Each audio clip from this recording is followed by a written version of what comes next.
Yeah, how's that diet going? Actually going great. I'm not going to eat the whole thing, which is new. Okay. And it is only on a Friday. I still have my smoothie right here. All right. I hear your doggies in the background. I know. Yeah, our house manager is out sick today as well. House manager. So he's not going to be happy.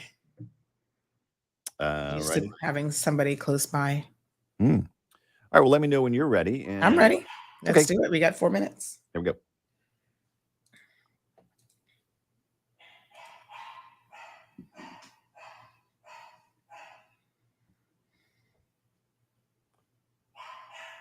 Big news. I have some important news for you. Interesting news. It's Blake and Aaron's Spilling the Tea with Sandy. K-Man's top news headlines of the day from CMR. Sponsored by J. Michael, fashion for everyone. Happy Friday, Sandy. Hey, Blake. Happy Friday. How you doing? We are good. What's up this morning? All right. So the police have finally made an arrest in that fire of the fire station in Northside. Police station, yeah. Yeah, police station. Oh, gosh, I keep saying fire station. Okay. Was it the person they were suspecting? Yep, Davey Banks. Pretty much they caught him red-handed. He's actually on footage, our sources have said, doing it. So are you serious? Kind of hard to argue with CCTV footage. And apparently he's always at the police station having a bit of an issue with them. So he had some kind of beef with them. Don't know what it's all about, but there you go. Speaking of other court matters, Cuban national Javier, let me try to remember his last name now. He's the one who's always protesting, and he commandeered the Panamanian ship. Remember that situation? Yeah. Well, he's at it again. Well, he hasn't really stopped. He has a prolific presence on social media. And now he's actually in court, Javier Verona, for causing a disturbance at a government admin building back, last month, I think it was. So he appeared in court yesterday, and guess what? He ended up, the police having to detain him yesterday because, again, he was trying to protest inside the courthouse and act like he's crazy. And the police were like, nope, we're not going to have this. This is a court of law, and you got to respect the courts. Okay. So apparently he was not the only person misbehaving in court this week. Lovell Marriott, she decided in her trial, this is the one who, boy, we got some interesting characters around here. Mm-hmm. This is the one who was twerking in front of the government building, remember? Yes, and they've arrested her for disorderly conduct. So her wait, is twerking trial at the government building against the law? Well, in the way in which she was doing it, probably yes. Okay. So her trial was suspended on Wednesday after she was caught taking pictures in court. So she reportedly took pictures of the judge, witnesses, and news reporters present in the summary court on Tuesday, which was the first day of her trial. So now they've had to vacate the trial, and it's supposed to be resuming. So it's just crazy. It seems like those poor judges and magistrates and court staff, I kind of feel sorry for them. Mm-hmm. It seems like they have a lot on their plates these days. Mm-hmm. No shortage of cases. No shortage of cases and no shortage of madness. Yes, we'd like to extend our condolences. Yesterday morning during the show, we got a bit of breaking news that was really, really sad. Regal Jackson, age 65 of Georgetown, apparently died after encountering some difficulties in the water. He was there, we understand, with his grandson. Yeah, super sad. So we just want to extend our condolences to that family this morning as well. And those are your news headlines for this Friday morning. All right, Sandy, we'll catch your show coming up on Bobo 89.1 FM. Have a great weekend. Thanks. And we'll see you with Aaron in the studio back on Monday. Awesome. All right, see ya. All right. Bigger, better, bolder. The cold, hard truth is taking talk to the next level. Right here on Bobo 89.1 FM, Cayman's Community Radio. We are still spilling the tea and committed to being part of the change that Cayman so desperately needs. Join Sandy Hill weekdays from 7:30 a.m. for Premier Access, Cayman Voices, Truthful Thursdays, and much more. Cayman's #1 talk show is now bigger, better, bolder, and more than talk. getting results with hot topics, consumer reports, court exposés, and more. Come to set the record straight. I've come to shine the light on you. Let me introduce myself. I am the cold, hard truth. Now, from the CMR studio in Grand Cayman, live, direct, it's the cold, hard truth. Now, join the conversation on 345-936-2626. That number again is 345-936-2626.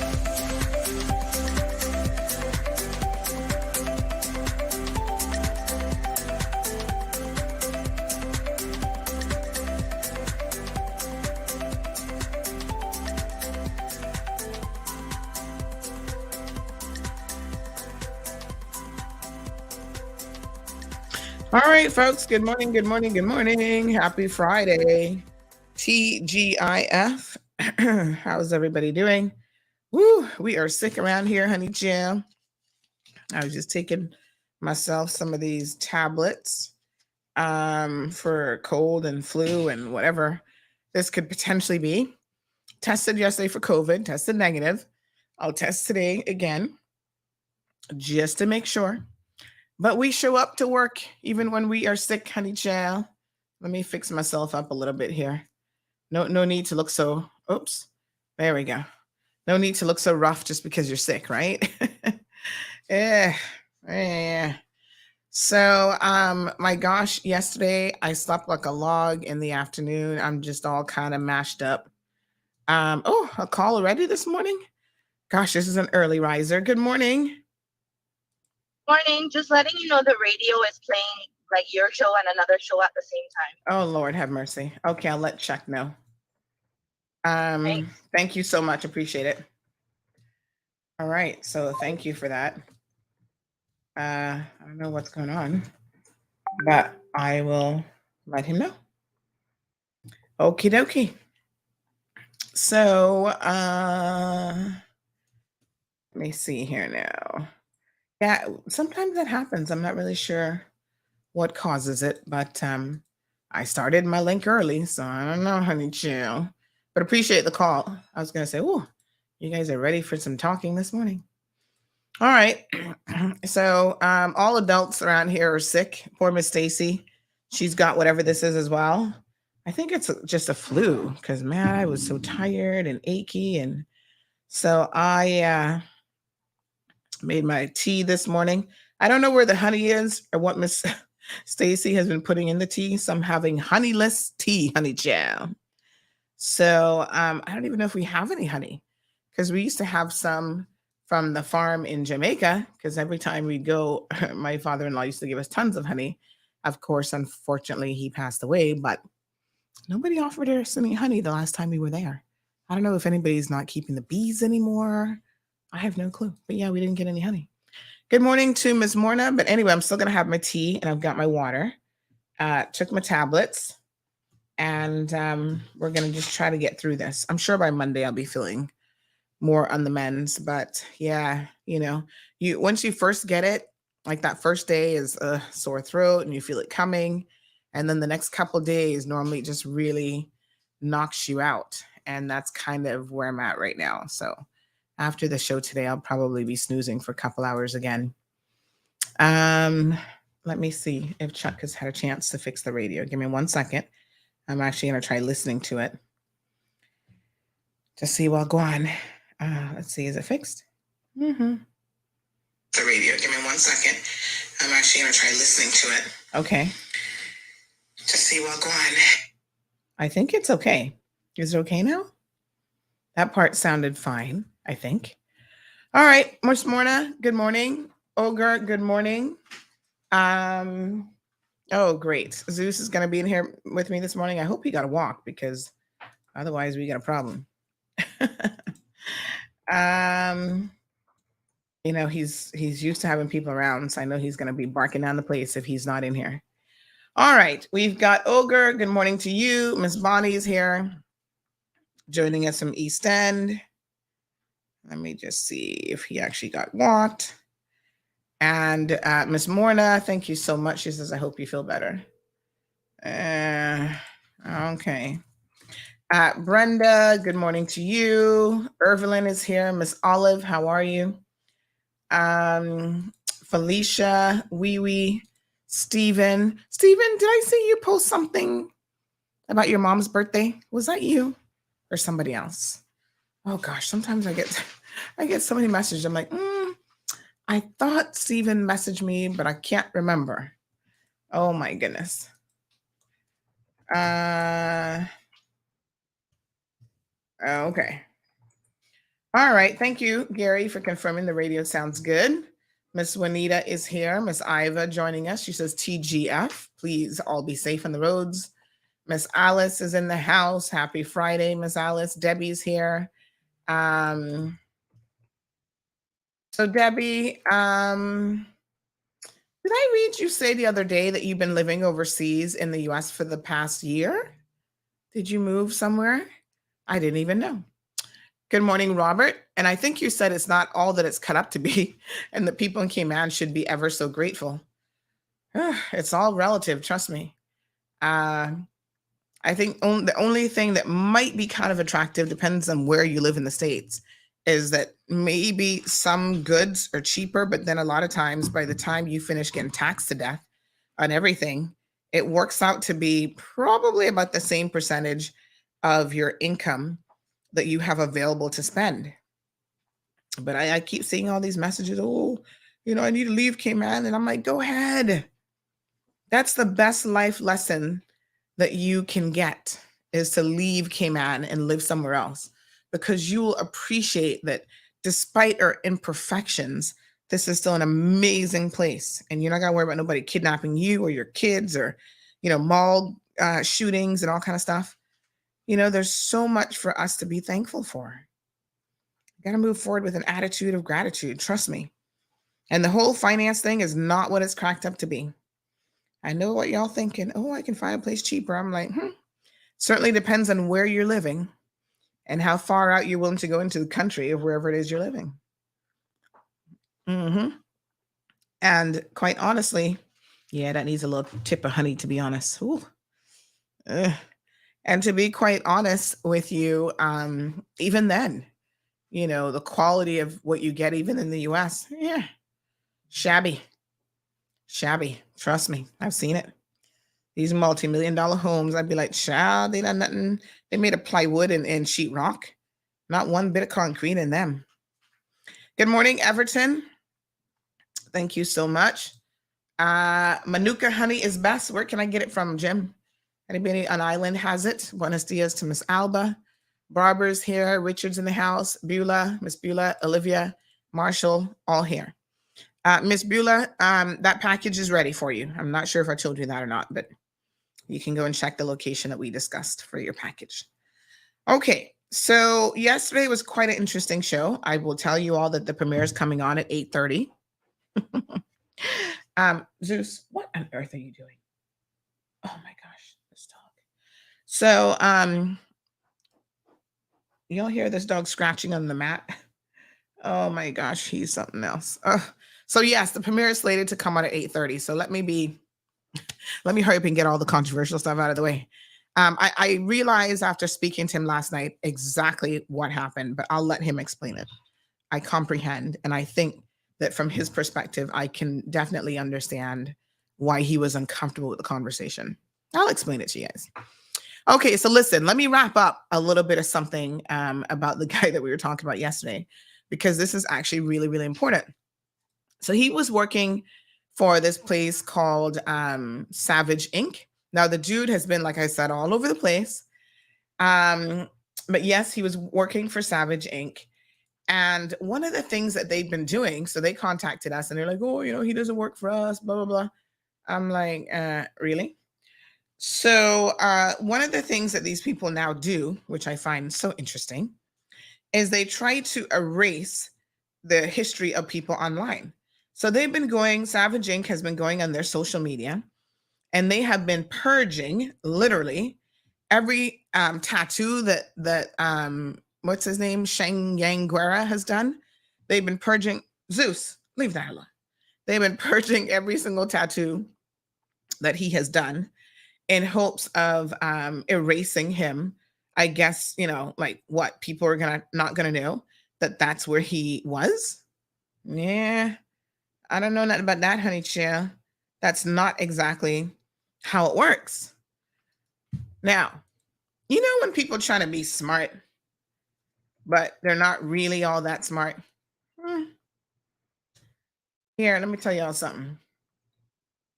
First of all, people already had grabbed photos of him. I think he has a permit with them, temporary permit or something. I need immigration to look into actually when he started working for them, because based on their social media photos and when he was saying, oh, he's doing tattoos, seems to me that there is a bit of a problem with when he would have been working versus when his permit was approved to work with them. Y'all love y'all social media, and sometimes you are exposing your hand more than you realize. I'm just saying, immigration, look into it. WRC, look into it. Because based on what I've seen, I do believe that they got a problem. And go after these employers too. You don't think that listen, the tattoo world, the tattoo business world is not that big, right? You don't think that they would have heard all the stories about this guy? Everything from showing up drunk to work and all the other allegations of sexual misconduct. I don't believe for 1 minute that they would not have known. It's impossible. Everybody was talking. So willfully turning a blind eye to bad behavior when you decide to employ someone is probably not something that is in your best interest. And now that the proverbial S has hit the fan, all of a sudden they're trying to distance themselves from him. And, they're like erasing everything on social media as though he's never worked there. So that's not good. But let me tell you what's even worse. Anybody from Savage Inc. listening this morning? Because y'all think you're fooling people, but at the same time, you're really not all that bright. Here's why. Honey chill. Let me give y'all the sauce now. Look, yeah. One thing that they forgot was to purge their website. So you can purge social media all you want, but look who's on your website as an artist. Cuban tattoo artist right there. See him right there, so? And then you have his portfolio. Talking about follow him on Instagram. Yes, see? Y'all forgot, Savage Inc., to properly clean up. And by the way, he's also an artist. I must say his artwork is very good. What a waste of talent that he's got these problems, allegedly. But you can go and check out, and this is where now, immigration, WRC needs to get on it. You can go and see exactly when he started doing tattoos at Savage Inc. versus when he actually got a work permit approved. I'm just saying, something isn't adding up. But yep, there he is. They forgot to do the website. Maybe that took more skill than they had, and they have to get some web person to do that for them. Very, very interesting, honey chill. But they're like, oh, he doesn't work for us, really? I don't know why you'd have him on your website then, talking about meter artists. To the best of my knowledge, no work permit has been canceled either, despite the allegations, the arrest, and charges. Yes, Marshall says Savage Inc. is not so savage after all. Child, they be trying to be smart. But, there's always somebody who's a little bit smarter than them and paying attention. Good morning, Keisha. Diamond Princess is in the house. Good morning to Paul. He's wishing everybody, all the wonderful people of the Cayman Islands, a good morning. Jim says you can't hide from CMR. Well, it's going to take you some time, Jim. It's definitely not that easy. We got eyes and ears everywhere. So there he is, honey chow, right on their website. A lot of criminals are doing this now. Whenever they're arrested because they don't want us to get their pictures and stuff like that. They go and start deleting their social media content. But I find you can't delete everything.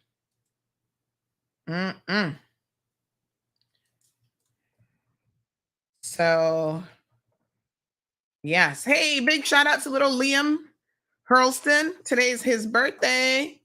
Happy birthday, kiddo. He is all of 8 years old today.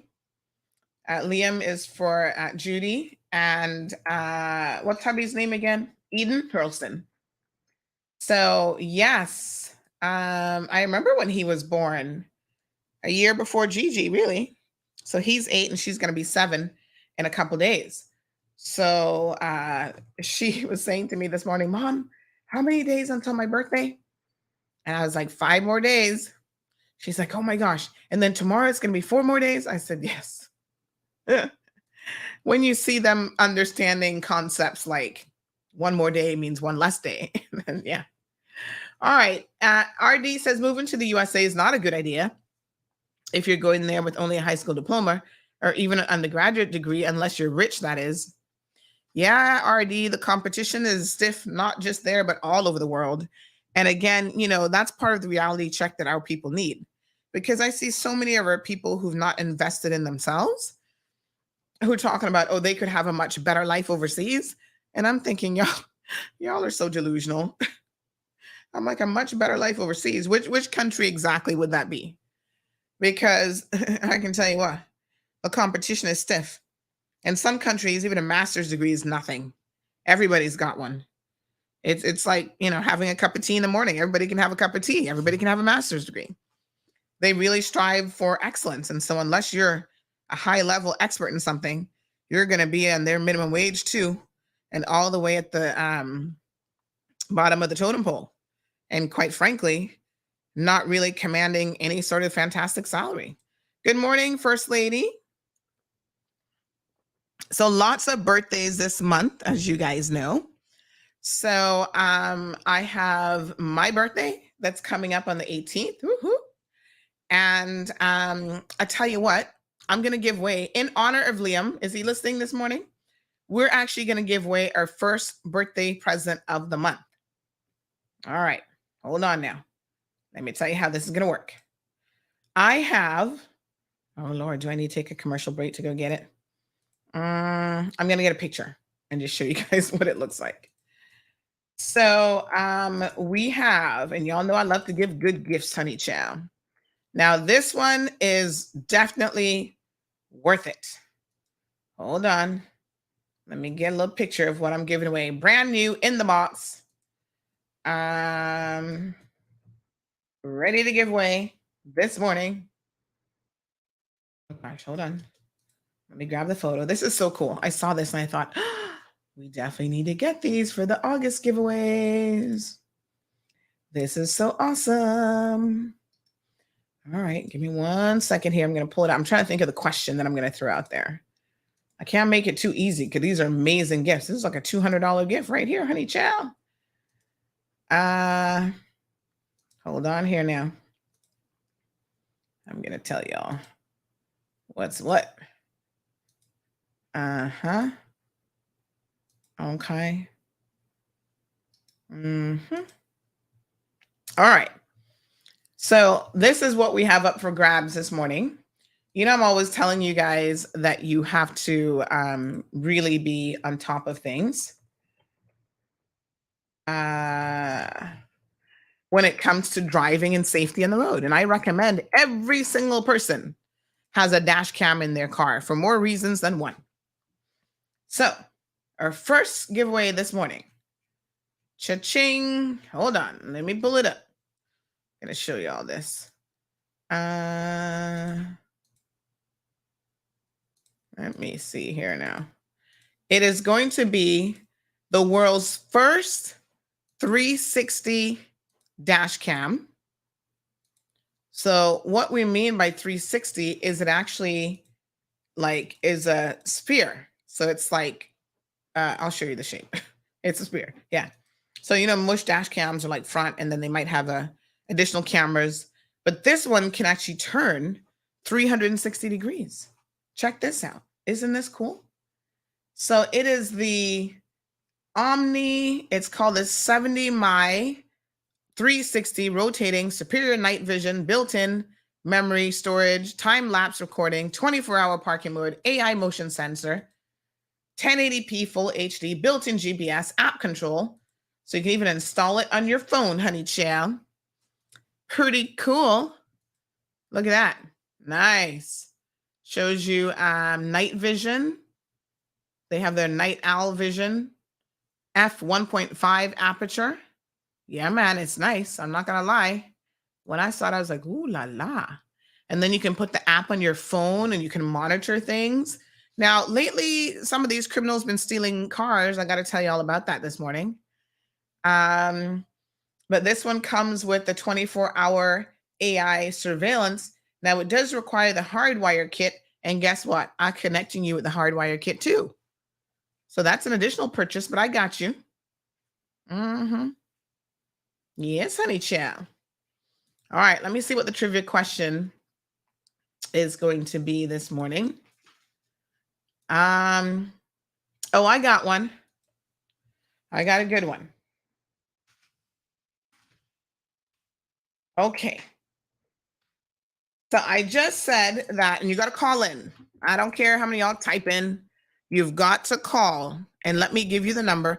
By the way, big shout out to Miss Kathy over at Quick Images. Poor her.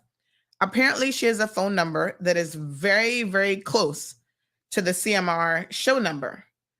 And so she said, Sandy, what was your topic today? Because people kept calling my phone. Miss Reba, I think you were calling her about 5 times, talking to her, and she's like, this is not the cold hard truth. 936-2626, not 326 or whatever. It's 926 Bobo. All right, 936. So yes, honey child, y'all been blowing up that poor woman's phone. She's like, geez, I'm peace, Sandy. I can't take any more phone calls during your morning show. And then there's another poor lady who has a phone number that's close to my personal number, and she's always getting phone calls. She said, they don't believe me when I said this isn't Sandy. They're like, yes, it is. Oh, Lord, have mercy.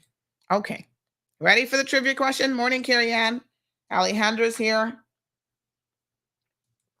Corrine is saying that she shares a birthday with Gigi on the 9th. Yes, girl.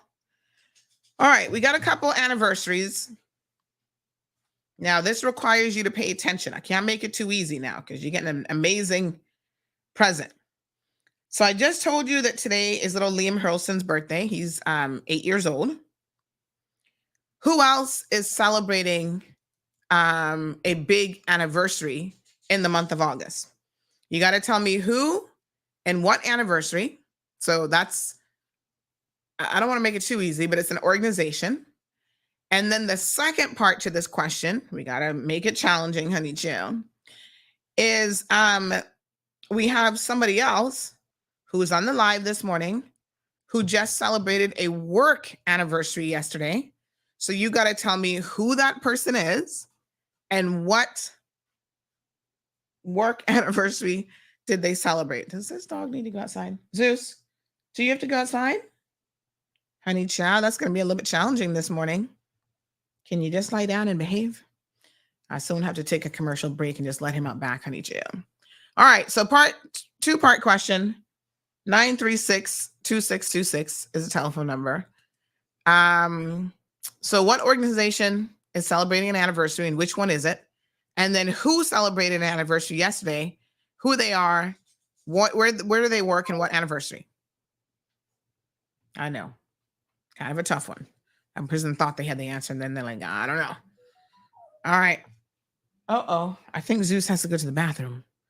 Oh gosh, sorry. I accidentally hung up. Yeah, Zeus, I feel you. Give me 1 second. Oh, Lord, we have to let Zeus out. Good morning, caller. Yeah, Zeus, I feel you. Came on Airways. Yes. What anniversary are they celebrating? They're celebrating 55 years. Okay. And it was my work anniversary yesterday. Corrine Banks. Yes. 25 years. You've been paying attention, girl. Congratulations, Corrine. You're getting yourself this beautiful, consider an early birthday present, this beautiful 360 dash cam. Congratulations. Where's Zeus? All right. Congratulations, my dear. Thank you. All right, let me take a quick commercial because I literally have to walk this dog. We can't have any accents inside, so we'll be right back after these messages. Hello, Cayman. If you have been chosen for the STEPS National Health Survey, thank you so much. But we still need your help. 1,000 more people need to participate in Step 3, the final step of the survey, to ensure that our data reflects the whole population of Cayman. We cannot do this without you. Help us shape Cayman's healthcare services. Say yes to Step 3. For more information, contact the STEPS team on 936-4969 or email mhwsteps@gov.ky. For 20 years, we've committed to helping the people of the Cayman Islands live longer, healthier, and happier lives. But healthcare and the expectations of patients are rapidly evolving, and so must we. We have made incredible clinical and technological advancements and achieved JCI accreditation, the internationally recognized gold seal of approval for patient safety and quality of care. So it's time for our image to reflect our transformation from a local hospital to a world-class healthcare authority, with a new logo that symbolizes national duty and pride, a statement that reinforces our commitment to our patients every step of the way, with colors as bold as our mission to provide the highest quality healthcare. Dynamic, professional, skilled, committed, caring. This is HSA. Now, y'all love Popeyes for my fried chicken, but the real ones also love my salty, flaky, covered in butter biscuits. Well, biscuit fans, have I got a treat for you. Introducing new, irresistible strawberry biscuits at Popeyes. The perfect balance of salty and sweet thanks to decadent strawberry bits baked right in and mouth-watering creamy icing on top. The perfect dessert for just $2.29. Or grab 6 pieces for $12.59. Strawberry biscuits forever. Not forever, I'm afraid, honey. Limited time only, and only at Popeyes Louisiana Kitchen on Eastern Avenue. Ocean Ridge Heights offers an amazing opportunity to own a piece of land in idyllic Cayman Brac, right on the bluff, starting from $80,000. Located in a quiet residential area with high elevation, these lots are ideal for a future home or investment property and are sure to go fast. Cayman Brac offers a laid-back lifestyle, amazing pristine diving, limestone caves, diverse flora, along with amazing wildlife. Inquire about the owner financing options so that you can secure your piece of paradise today. With only a few lots remaining, these are sure to go before you know it. Contact Crichton Properties today on 345-949-5250 or info@crichtonproperties.com. Recover Personal Injury Attorneys, helping injured people get what they deserve. Did you know that insurance companies have lawyers that represent their interests? Before signing and accepting any settlement, know your rights. Call us today for a free consultation at 924-9999. That's 924-9999. Recover. Your personal injury attorneys are on standby to assist. All right, folks. Congratulations to Corinne, quite fittingly. One part of the question was about her celebrating her 25 years at the Cayman Turtle Center. And the other part of the question, the answer, was Cayman Airways is celebrating their 55th anniversary. Now, you know what this means, right? Cayman Airways has rock bottom sale prices on right now. So 55 years with airfares on sale for travel this fall. Book now to get some amazing deals to everywhere they go. Miami, Tampa, New York, La Ceiba, Kingston, Havana, Panama, or Los Angeles. Wait a minute. Isn't there one destination missing? Are they not putting that one on sale yet? Oh, honey, child, I need to go. I need that Barbados one. All right. Cayman Brac, Little Cayman, also on sale. This amazing sale starts today, and it ends on August the 12th. Now, here's the thing. You better hurry up and call reservations at 949-2311. Travel agent will get you all sorted out. You can also book online at CaymanAirways.com. You guys know how this goes, honey child. Y'all sitting here going, I need to do my Christmas shopping. I need to think about it.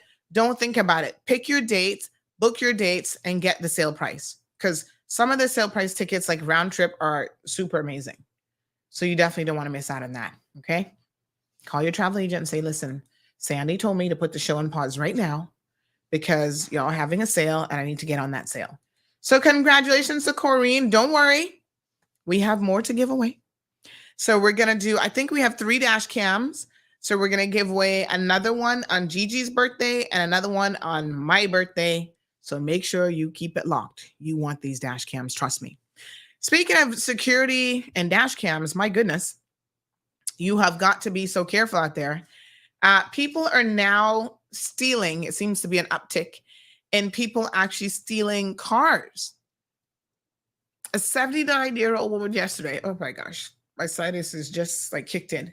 But a 79-year-old woman yesterday had her Hyundai, what year was it? Vehicle stolen. Now, you know, y'all are ridiculous. Going stealing from poor people. My God. Like, what next?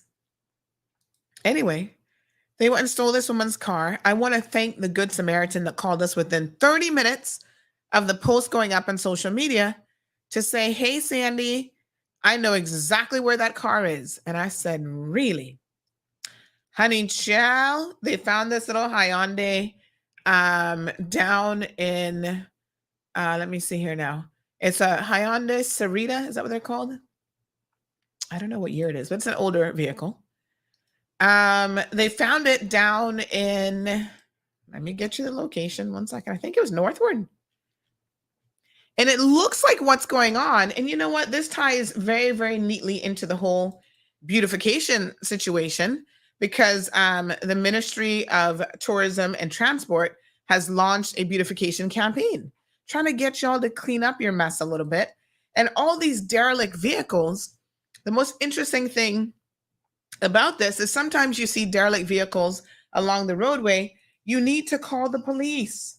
You need to call the authorities because it looks like what this was is there's like a dumping ground down by Northwood Prison on Regina Avenue. 10 abandoned vehicles in the bush. So, you know, when you see that sort of thing going on, it's normally some sort of a nefarious situation. Criminals stealing cars and stalking them there, whether they're going to be using those vehicles to then commit crimes, or maybe they're stripping them for parts. So folks, if you see something, say something. Even when it comes to littering, we got to clean up this place in more ways than one. So literally, the family said, thank you, Sandy. Within 20 minutes of the details of my mom's stolen car being put on Mall Road, I received a call. They then made their way there. They contacted the police, who was there in short order, and they discovered 10 abandoned vehicles in the bush. Right? The police blocked off the entrance, and they now took that car away to do some forensics on it. So hopefully, and I think there might be some CCTV footage around as well, to catch the culprit of who took this car. My goodness. Poor granny, 79 years old and being stressed out by this kind of foolishness. But it looks like there was no damage to the vehicle, so that's a bit of good news. Now, what I'm being told is that in the area where the vehicle was stolen in South Sound, off of one of those little streets in South Sound, there were actually 7 homes night before last on that street that were broken into. Wow. Now, we haven't heard this from the police. Not a word from them. So I don't know if they forgot to send out the press release, or I don't know why else they wouldn't be telling us. But 7 homes is a lot of homes. Here's the thing, RCIPS. When you know that something like this is going on, right? There's been a spate of break-ins in a particular neighborhood. I would think that you would want to inform the public immediately, because other people in the vicinity or close by might want to start securing their places a little bit better. You know, these older vehicles are a lot easier to steal. Charles, even some of the new ones, you know, I'll tell you about some Canadian colleagues that are visiting. They were saying how they were sitting at their porch having some coffee one morning. They saw their neighbor pull up. I forget what they said she was driving. Some nice car. She pulled up in the driveway. And the next thing you know, they see her pulling out. Well, it wasn't her. The second she pulled up at home, thieves came right behind her and took her vehicle, drove it out.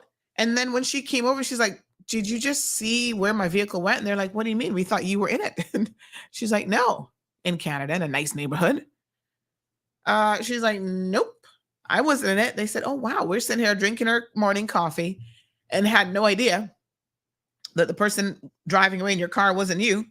And it was actually a thief. And so they've had multiple hits in their neighborhood, brand new cars that apparently it's really, really easy for criminals because they've got the technology to be able to just come and take your car. I'm thinking, gosh, these car companies have got to do something because I'm sure there's technology that's available to also put, for especially a brand new vehicle to really stop these thieves in their tracks. Well, you know what? The good old solution is what we used to use back in the day. Remember back in the 90s, everybody had one of these. They were the locks that you put on your steering wheel. What were they called again? Steering wheel locks. Hold on. There was one that was like really, really popular back in the day. Oh Lord, what was it called again? But it looks like, folks, we may have to start getting these again and putting these on your cars. Because if they can't turn the steering wheel, they can't go anywhere. Yep. They've got some that are like a wheel lock with a flashlight, SOS LED light, seatbelt cutter, everything into one, escape hammer. So I'm going to recommend that people start getting these again. There was one that was like really popular back in the day. Does anybody remember what it was called? I can't even remember now.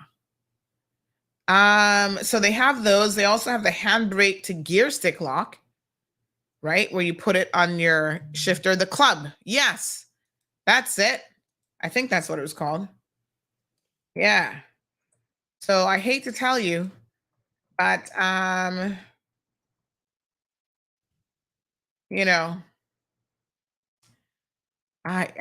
a mess. We might have to resort to the use of some old technology. What a shame, right?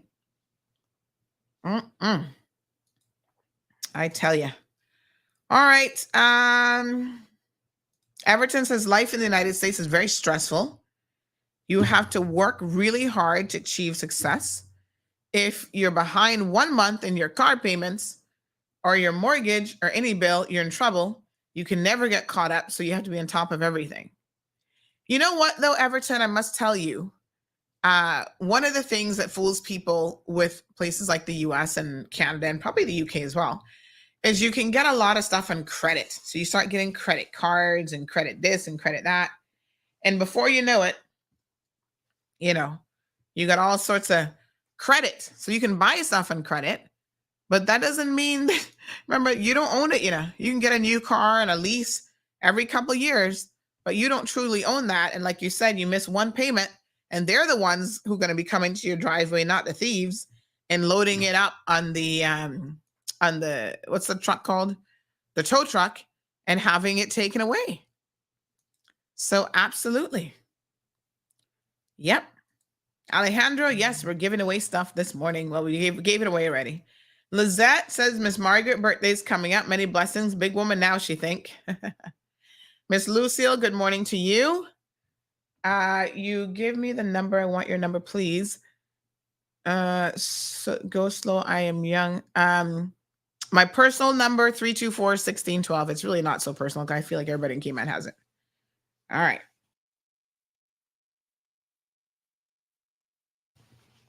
Thank you, Aliano. Yeah, it was called the club. Like I said, y'all might have to invest in one of those again. Good morning to Jaron Reynolds.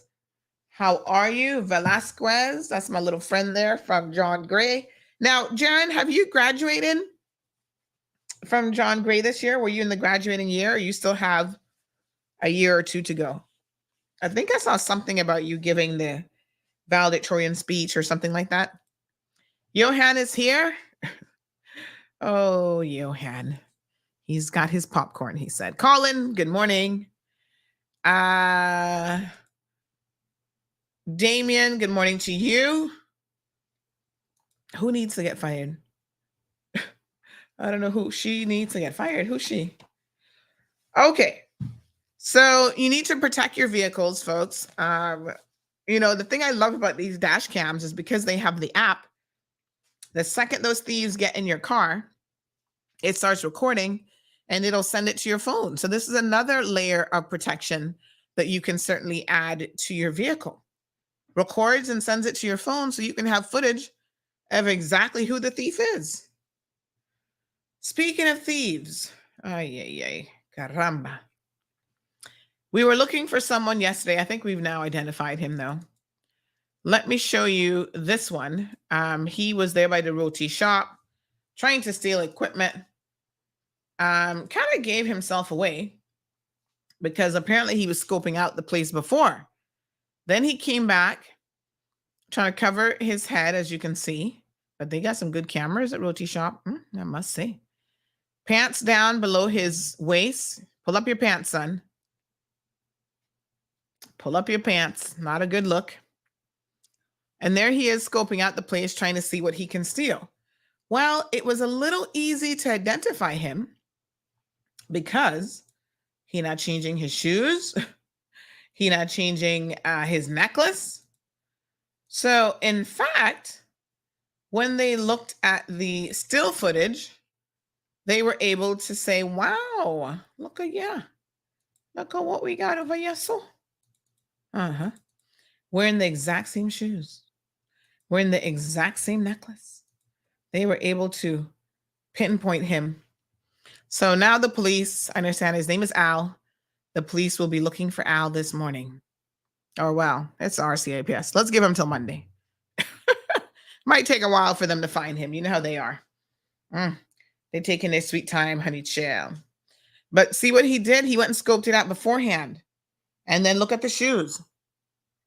The necklace, I'm told he hangs out in this area all the time.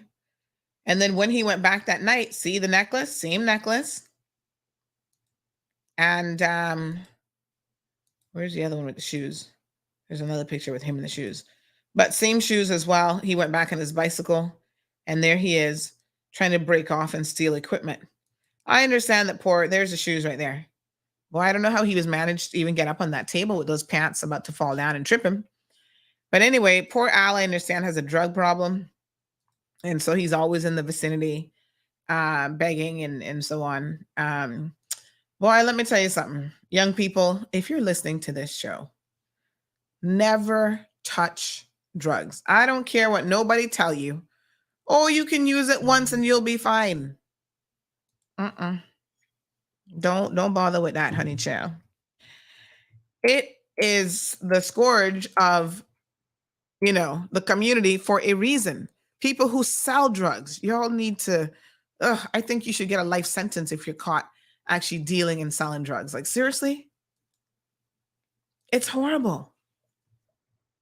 You can't get away from it once you start. I hate to tell you.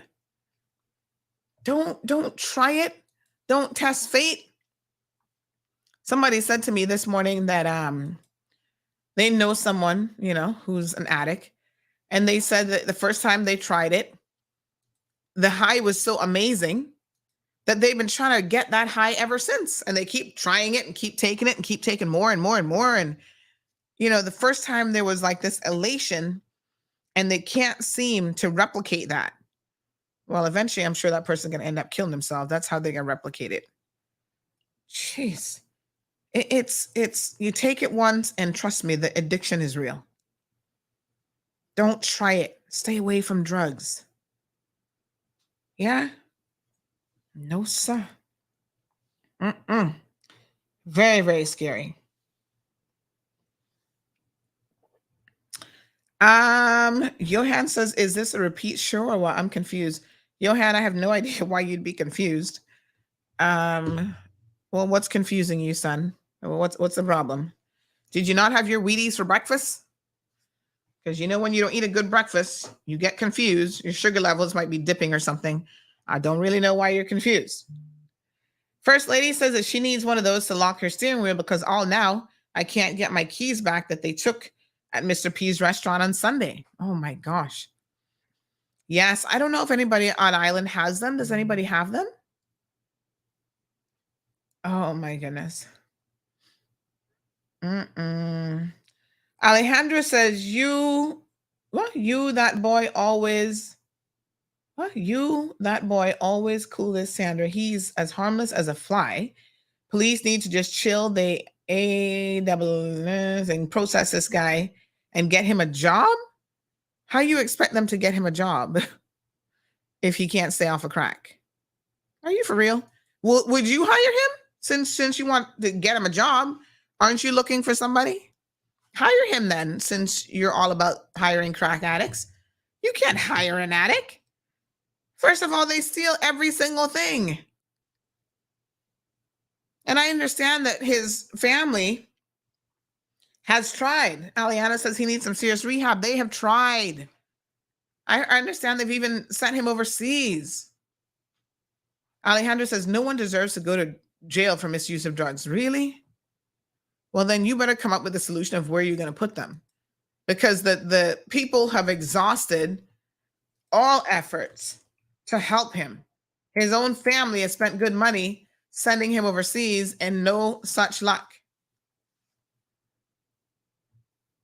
You know, at some level, the person has to be willing to help themselves as well.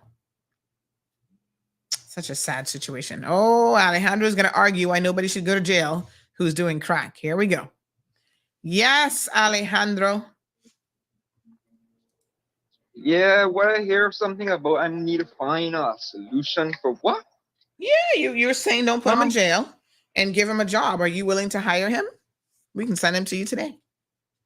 If I could find out what his good skills is, I would have definitely hired him and put him on a strict monitor. Okay, well, we got. But if I can't find no good use for him, I don't know why my government can't sit down and think about what they can do with him. I mean, we got garbage that need to be cleaned up. We need somebody to come and clean it up. Alejandro, if the man has a drug problem and he can't even show up, how exactly are you going to? Okay, Miss Sandra, when they have somebody inside a community service for some drug offense and they have to attend for their community service because they need to serve their little time that they can't pay for because they got some unemployment problem. What you mean to tell me now that the government can't pick up and sit down and find a little $10 hour job for him and then have a strict surveillance on him and make sure that he don't harass nobody, beg him for no money or nothing like that? I mean, these people like little children, and I'm pretty sure that if you were a school teacher, you wouldn't just sit down there and expect them to resolve their problems. And children out there in the field resolve their problems kicking each other's asses. All right, Alejandro. I mean, let's think about it. I mean, these people are like children. They're being disconnected to the society. And I understand addiction is a big problem. And not everybody has the mental capacity to think for themselves. So that they go in and substitute these feelings that they have with drugs and influence from people that actually see what their problem is and think that they're supporting them. Now, man, Sandy, this is being demoralized. Each person that gets caught up in an addiction like this and misinformed that they can't find a job. You know that same boy, Paul, walking around in town begging people, talking about he begging tourists and things, Sandy. That boy have a family here in Cayman and he at E-Banks. And I know that boy, I grew up in school with him. And nothing wrong with that boy. Nothing wrong with that boy. Nothing wrong with that boy. And nothing wrong with a lot of these other ones that are around here walking around clueless. They just misguided and shunned by everybody else in society. But I bet you if you had a son like that, you probably would be shunning him as well, right? Listen to me, Alejandro. Like I just said, there's only so much that family members can do for an addict. And it's only so much that the government addict has to help themselves. Because it's none of their problem. The addict has to help themselves. You know how sometimes they help themselves with overdose and suicide, Jesus, and stealing and lying and promoting crime, democracy manifest, all these type of things. Sorry, I'm not jumping into the rabbit hole with you today. Nah. All righty, 936-2626. Anybody else got a solution that's as easy as that? Let's just get them a job. Apparently, it is that simple, folks. Just get a crack addict a job. Okay. You got to deal with the addiction first. And someone said in the comment section of What's Up, they said he would steal Alejandro's eyeball out of his head for crack. Where are the resources and money coming from to supervise crackheads? Once again, government is the solver of all of our problems. We got a doctor in the house who says, Lord, that boy child Alejandro fool like lamp fly.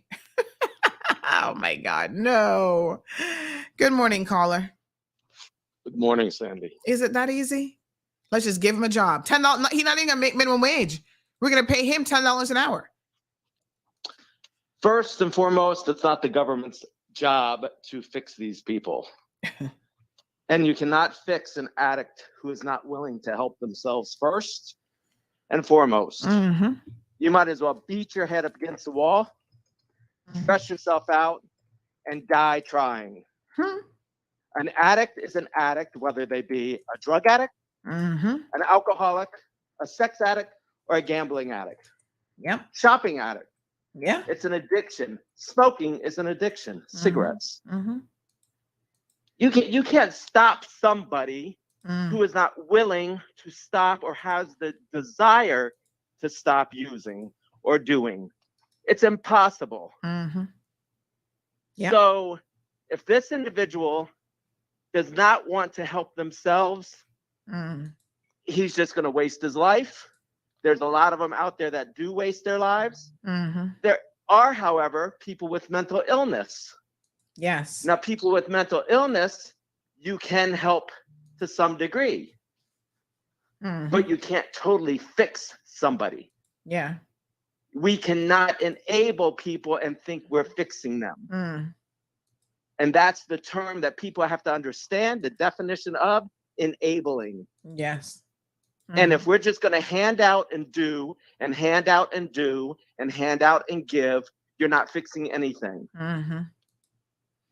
Yep. I feel you.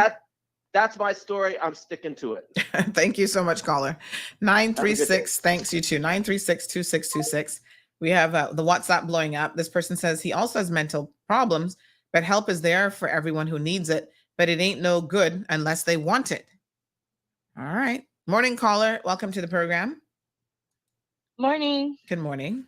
I agree. It's not the government's job to get addicts clean. However, it is the government's job to catch the drug dealers, because I have seen cases where addicts have gone to jail 3, 4, 5 years, been clean the whole time, come out, try to get a little job, try to clean themselves up, and the drug dealers go to them, find them.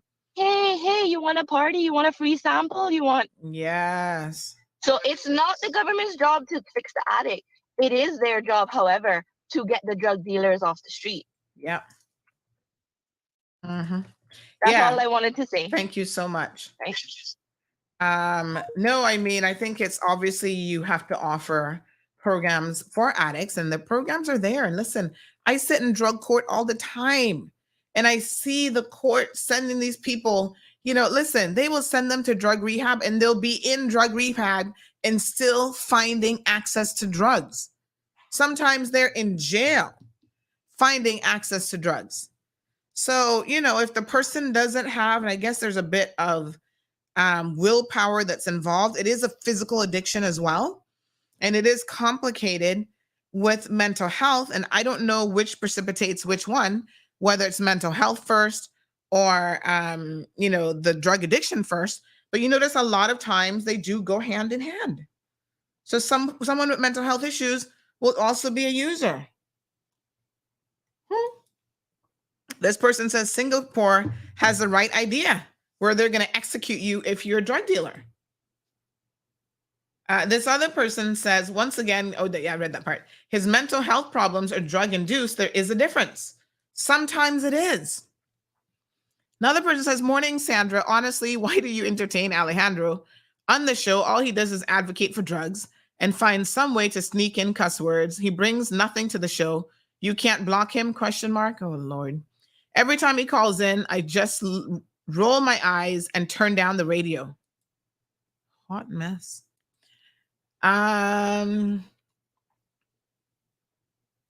This other person says, good morning. Hold on a minute. I need to find an aspirin. Alejandro just gave me a headache. Another listener said, he's a nutter. Alejandro needs help himself. But it shows that persons don't fully understand the cycle of addiction. But this is the limited critical thinking skills we have on this island. Wow. Another person says he also has mental problems, but help is there for everyone who needs it, but it ain't no good unless they want it. So I think it's not really a question of us abandoning our children. There are families here who have children who are addicts, and trust me, it's not for lack of trying. They have tried and tried and tried. Damien says, why does immigration not require drug tests for work permits? It's a good question, and I will certainly ask it, because we do know now that there are people here, we talked about a few cases already, in Cayman Brac and Little Cayman, who are hell-bent on continuing their addiction, or I don't know when it started, but it's very, very easy for them to get access to drugs, especially on the sister islands. Garrett says, if you hire someone, you want to find out what they will contribute to the business. The person being hired needs to convince the company and sell their skills. Alejandro is making him look bad. I don't know what else you said after that, but it looks like it got cut off. There's a limit on what I see in terms of the comments. Steven said, please hang up. Oh, Lord Jesus. Let me see if I can see the rest of your comment there, Gareth.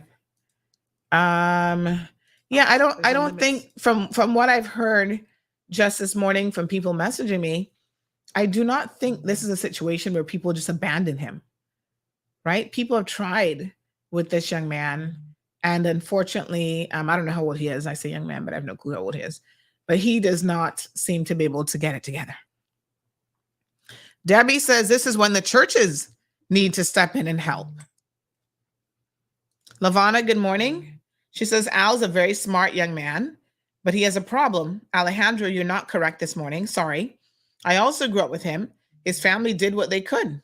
He has to want to help himself.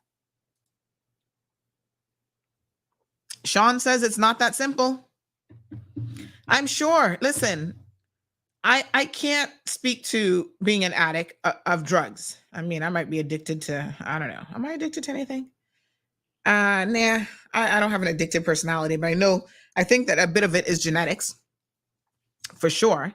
And you have to be very careful when you see addictions running in families and when you're exposed to addicts, because a lot of times when you see that life, you go down that same path.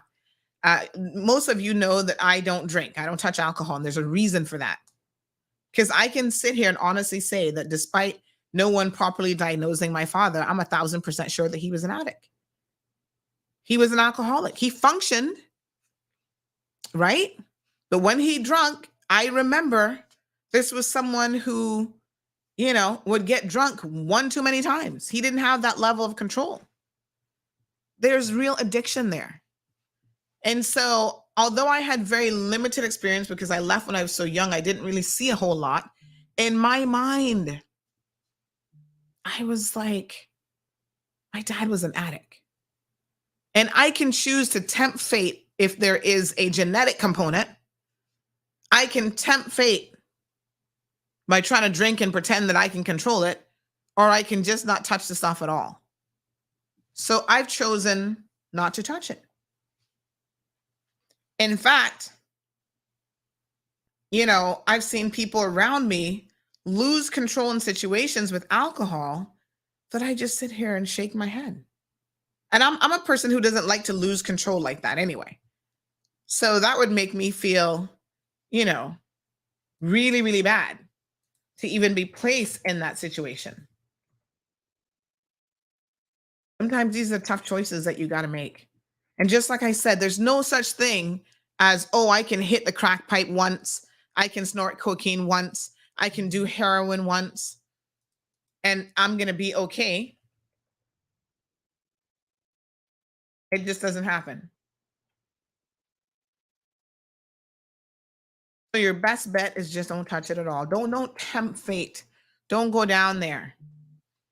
Marshall says that a crackhead, and I know people get insulted when people use that term. Forgive us for not being politically correct, but y'all know what we mean when we say crackhead, somebody addicted to crack, has to want to help themselves. It doesn't matter how much a family member helps them. It's not going to work unless they want it.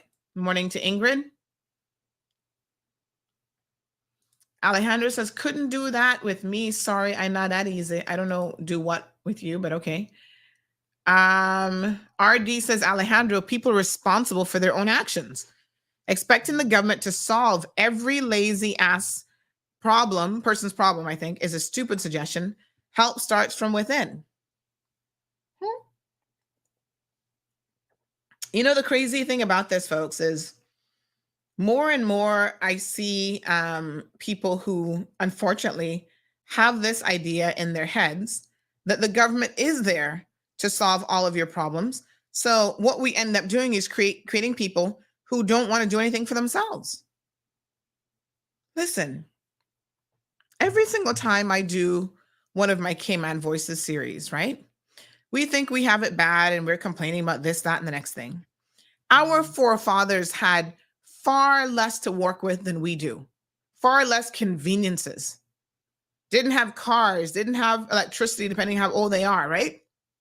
Grew up having to use handmade, like make their own toys, pass that on from one sibling to the next, create games, whether it was using like gigs or whatever. They had to be innovative with what they did.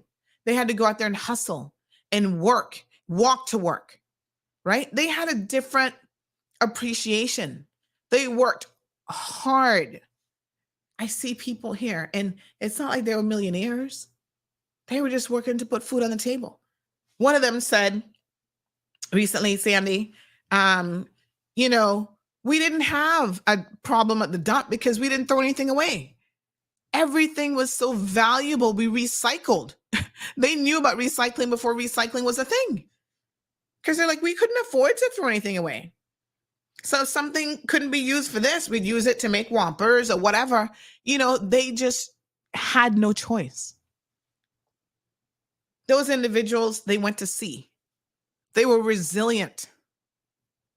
Now we're raising a generation of self-entitled young people who's looking for somebody, anybody, the government, to solve all their problems and provide for them. And they're just going to sit back and a lot of times not even try to help themselves. The sad thing is, when people see you wanting to help yourself, people will help you. I remember the Boys to Men's program. Big shout out to Mr. Murray this morning, Christopher Murray, who does this program, because it gives our young men an opportunity to get out in the community and see that there's potentially a different way of doing things. And I think when you grew up in dysfunction, let me speak from experience here. When you grew up in chaos, one of the most important things that you can do for that child is to make them understand there are alternatives. You don't have to remain in chaos, right? You can choose, you can make choices, and you can make good decisions. And I remember that, oh gosh, help me remember his first name now. Anthony Lawson did a couple years ago, I can't remember if it was last year, but he did the keynote speech at their final dinner. And Anthony was saying how, you know, he was involved in, you know, a lot of bad behavior. He was going in the boys' home already at a young age. Like all these things were happening. And somebody kind of pulled him aside and said, listen, this path that you're going down, there's only going to be one or two ways in which this is going to end for you, and it's not going to be good. People believed in him. And one of the things he said is that when you do the right thing, young men, people will see that and they will try to help you. Yeah. But you have to start making better decisions. People see you trying, they're going to give you that little job. Yeah. But you have to make a good decision. You have to take the job. You have to show up to work on time. You have to dress appropriately and demonstrate that you want to better yourself. You know how many Caymanians? I was thinking just about Alric Lindsay, for example. He shared his story about how, he got involved in sporting activities, getting out of the house. He grew up in a household with a brother who was a gangster, who spent probably more time in prison than out of prison. He said, when the kids were picking on him, he was afraid to go tell his brother, because his brother would go and deal with them in a way that, you can't be dealing with minor children. Right? And he's like, I understood the way for me to not repeat that cycle. It's number one, for me to get an education and be involved in activities in my community. Because what do they say about idle hands being the devil's playground? When your children are idle and have nothing to do, they're out there in the streets hanging out with their friends and getting in trouble. So Alric decided to get involved in sports. And I know how y'all think. Oh, well, Sandy, them white people, this and that. I'm not getting involved in no squash, that white person sport. Really? His desire to want to try something different, do something different, playing squash, exposed him to people. Yes, expats, people with money and resources. And then, when he was out there looking for an opportunity, what did they do? When he shows up to Ernst & Young or whatever accounting firm it was, they said, oh, I remember you. You're the little kid that traveled with my kids to go play squash. Always well-mannered, well-behaved. You need a scholarship? We got you. All of a sudden, you got a scholarship to go off to university. But you have got to do the right thing. You can't be out in these streets smoking and fighting each other and causing mischief, running away from home, and think that anybody in their right mind is going to want to assist you. That's just not how it works. No matter what your lot in life is, if you demonstrate that you want to change, you want a difference, and you're willing to work towards that, people will see that potential in you. I think a lot of us can think of examples in our own lives. I've got so many examples where people just step forward out of nowhere and be like, I want to help you. And I'm like, why? Like sometimes I'm like, why do you want to help me? I remember when I was in high school, I was involved in this teen court program. And we would get up and argue for our peers. And I was always the prosecution. You all know me. I'm like, oh, you're behind, you get the most. And one day I had to act as defense because nobody else was there to do it. And they said, oh, can you please, do it? And I was like, ugh. Begrudgingly, I did it. And when I heard the person's story, I'm like, okay, I got you. We got an explanation, not an excuse, but an explanation as to why you got in this fight. And I did my best. The minimum was 10 hours community service, no matter what. That's what you agreed to when you went into the program, right? But the great thing is you didn't have anything recorded in your record. Like the system was trying to give you a second chance. We need this system here, trust me. So anyway, I remember doing it. And then this judge, his name was Judge Castor, long dead. He was an old guy even then, I thought. He pulled me aside and said, young lady, you have really good advocacy skills. You can really get up and present something and talk and, coherent. And he said, what school are you going to? And I said, oh, I'm going to Chamberlain High School. He said, I want us to sit down and talk. And I said, what? Okay, we can talk. All of a sudden he stepped forward to be my mentor. I was like, really? He's like, yes, I see something in you. And you know what he said to me? He said, young lady, you want to be a lawyer? And I said, yep, that's what I want to do with my life. He said, okay. Any law school in the state of Florida that you want to go to as a senior judge in this circuit, you're in. If you have the grades. Nobody not doing you no favors and handing you nothing in life. You maintain the grades. You do well in your LSAT. You got to study for that. My reference letter coupled with those things will get you into any university. You want to go to Stetson? You want to go to University of Florida Law School? Anywhere in this state that you want to go, you're in. I was like, wow, I appreciate that. But you got to work. You can't come with no mediocre grades around here. You're doing AP classes, you keep those grades up, honey child. And that's how it works.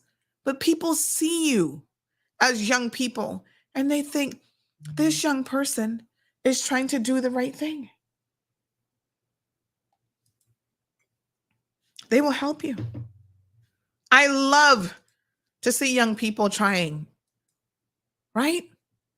The other day I was out here begging. Big shout out to my little anonymous donor. He never wants anybody to know that he's donating and helping stuff. But you know who you are, Doc. I see you. I was out here begging for a young man who wanted to go to camp, basketball camp and whatever. And we got him sorted out with his fees so he could go.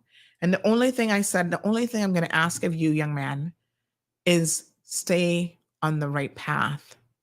Do your part. Don't be getting in trouble, right? People will help you. Okay? But you got to do your part as well.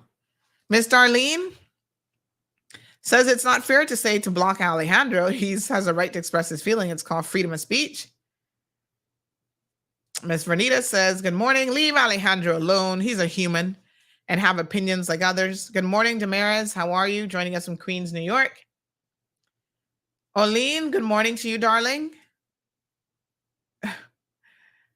Alejandro says, I don't really want to be here. I just like to support difficult questions.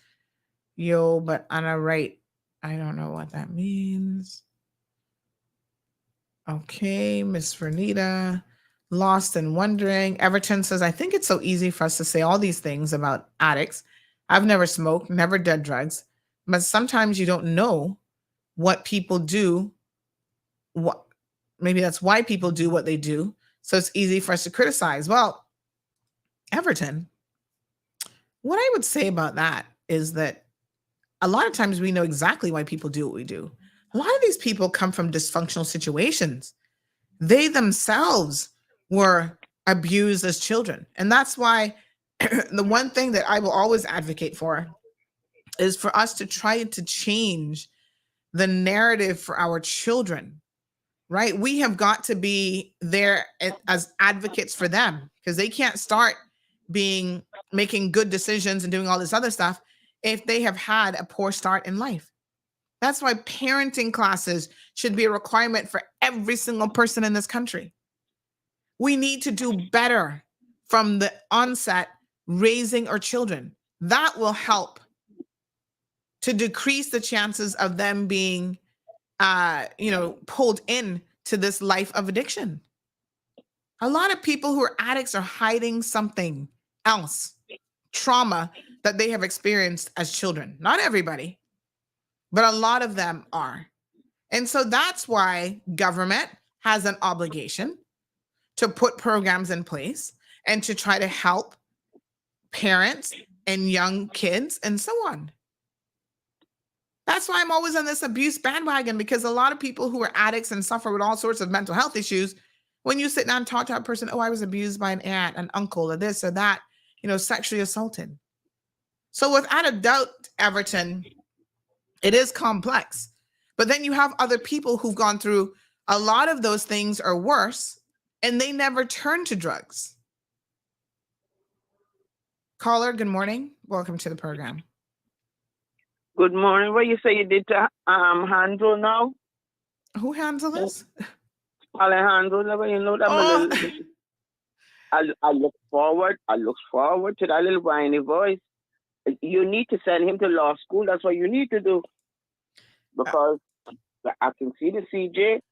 I can see the CJ, and it may be too old to start the journey now. I don't know, but oh my gosh, wow. send him to law school. He might have to give up certain things to make that journey that he not gonna want to give up. No, I'm being dead serious. I know. The law school not gonna deal with that. But we got the Truman Borden here. Let's see what we can do. Let him law school. If you work really hard at it, you can get him going and you can get him off where he shouldn't be on and onto where he should go. Because, oh my goodness, I want to see a Chief Justice from way back when, before I die, and an Attorney General before I die. In fact, before I die, I want to see judges on the bench here in Cayman who are from Cayman. But Alejandro, look here, that's a star. Send him. 3 years can be 2 years for him. Send him. And then if the government is listening, oh my gosh, please don't give me the ganja. I don't want it. Not the gambling. I don't want it. Want it. You hear how? I wanted the government to have good examples of how potential is wasted in this country, and I don't really use that word anymore. I say capacity is wasted in this country for the nationals of this country through foolishness. Please don't give me again and ganja. Send mine to jail when I find them what they shouldn't have. They won't do badness. They can hold a prison record. You send mine to jail. I don't want no ganja. Thank you. Bye. Thank you very much. This person says people with a different mindset, question mark. I think a boot camp here would work. Give these boys some direction, self-discipline, and guidance from something other than the mob that leads them down the wrong direction. This person who's an educator says because the young men more don't have to struggle for anything. Older Caymanians have that resilient work ethic and life ethic because they had to struggle. Hard times make strong men. Strong men make easy times. Easy times make weak men, and weak men make hard times. This person says she don't want ganja, but want Alejandro to be Chief Justice. Oh, Lord have mercy. What a mess. This other person says Al has an addiction. It's a struggle for people to recover. Best bet is to never start. Absolutely.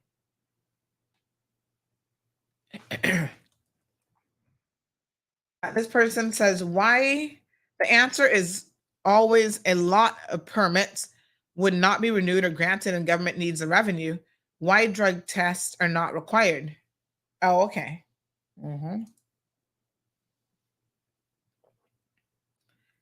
This person says you can't help people who don't want to be helped. So true. All right, we're waiting on the premiere. I thought he was coming 8:30. Did I get that wrong? Is he coming? All right, let's continue. Jackie says, Alejandro, you are right, but boy, you always getting the whipping post. You are entitled to opinion. I also think you have a good heart, not mean at all. I don't think anybody's questioning his heart. That's not what's in question. Everton says, I agree with you. Absolutely agree. But I see so many people, waste of life, destroy the family, the soul, the furniture and mattress on their bed just to get that fix. Like I said, the best thing is to never start. You know how many people use some of these methadone clinics and people going to those, but you know how many people literally today, they will have their lives saved by an EMT or whatever. And then before you know it, they, they're back out there again doing the exact same thing. Like literally somebody just saved your life, brought you back from the brink of death, and you just can't help yourself. What a hot mess. Such a sad situation. Miss Darlene says, hey, I'm not an advocate for drugs at all.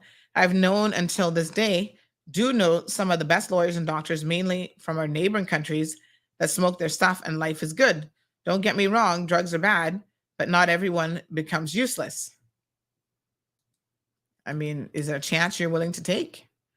Is the question, I suppose, at the end of the day. Like I said, I don't touch alcohol for good reason. I'm just not willing to take that chance. It's not worth it. Maybe there's a 50-50 chance that I wouldn't be an addict. Maybe the 50%, predisposed because of the familial history. But why take the chance? It's not even worth it to me. I don't know what y'all even get out of alcohol. It tastes disgusting if you ask me. So I don't know. All right. Let's take a quick commercial break. And then we're going to come back and talk a little bit about the Cuban National. The premier is running late. He just messaged. He'll be with us shortly. Big shout out to Cayman Airways. Anniversary ticket prices are on fleek, folks. For 55 years, Cayman Airways has been serving as the national flag carrier of the Cayman Islands. This honor is the core of our identity, our purpose. And when we say those who fly us love us, it's not just a tagline, it's a promise. So we're celebrating this milestone anniversary with you, our treasured community, with airfares on sale for travel to all of our fall destinations. But hurry, this airfare sale ends August 12th. Call 949-2311 or book online at CaymanAirways.com. Celebrating 55 years as your national flag carrier. All right, folks. Welcome back. Welcome back. Get those anniversary tickets today. Marshall says that people are so weak-minded they just can't stay away from drugs. Well, again, I mean, they might be looking to the drugs to cushion some other issues that they're having. So let's do a quick court update on a few things before the premier joins us. We'll give him some more time. So, you guys saw Lovell was in court recently taking pictures. Boy, these people can pull some ish in court. They would have thrown me under the jailhouse at this point, but they keep at it, honey child. So she went to court. Her trial began. I don't really know how I don't know the extent of her mental health issues. But I think one thing that she recognizes is that it's important to put on a show. Yeah. So she's all about doing the most at the most appropriate time or inappropriate time for the rest of us. But for her, just trying to maintain this facade of craziness. I mean, I think she actually puts on a lot. She can be very lucid when she feels like it. And when she does not feel like it, she is all over the place acting the damn fool. I picked this woman up in my car once. Shame on me. I didn't know the crazy, but I surely found out very, very quickly. And,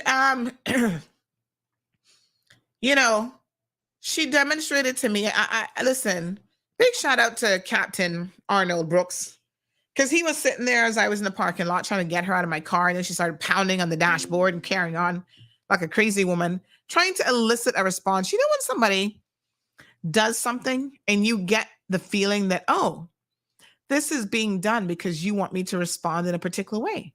That's exactly how I felt in that moment. I'm like, oh, she wants me. Listen, I've been in this situation before.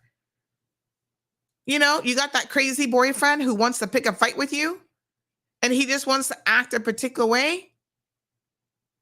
And then when you don't allow them to have that control over you, you see the look in their eyes. They're like looking at you like you're the crazy one.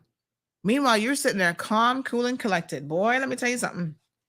I have been around some crazy people, and I have been able to maintain my composure. After the fact, I even questioned myself. I'm like, how the hell did you stay so calm? But you know what it is?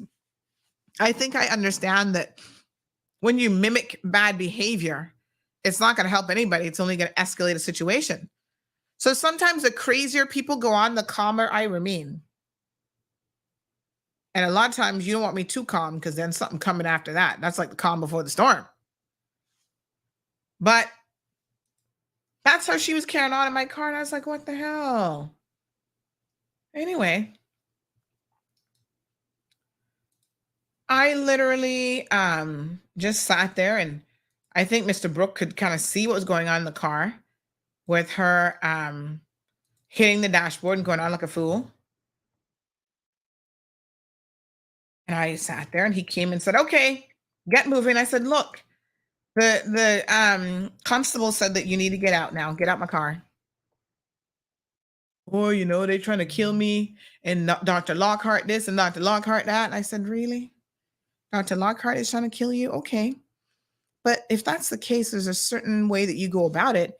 You don't sit in my car pounding at my poor Mercedes dashboard and think that that's going to help you any. Oh, she was perfectly calm after I picked her up. Then I realized who she was, and she started telling me this story, and I was like, oh, okay.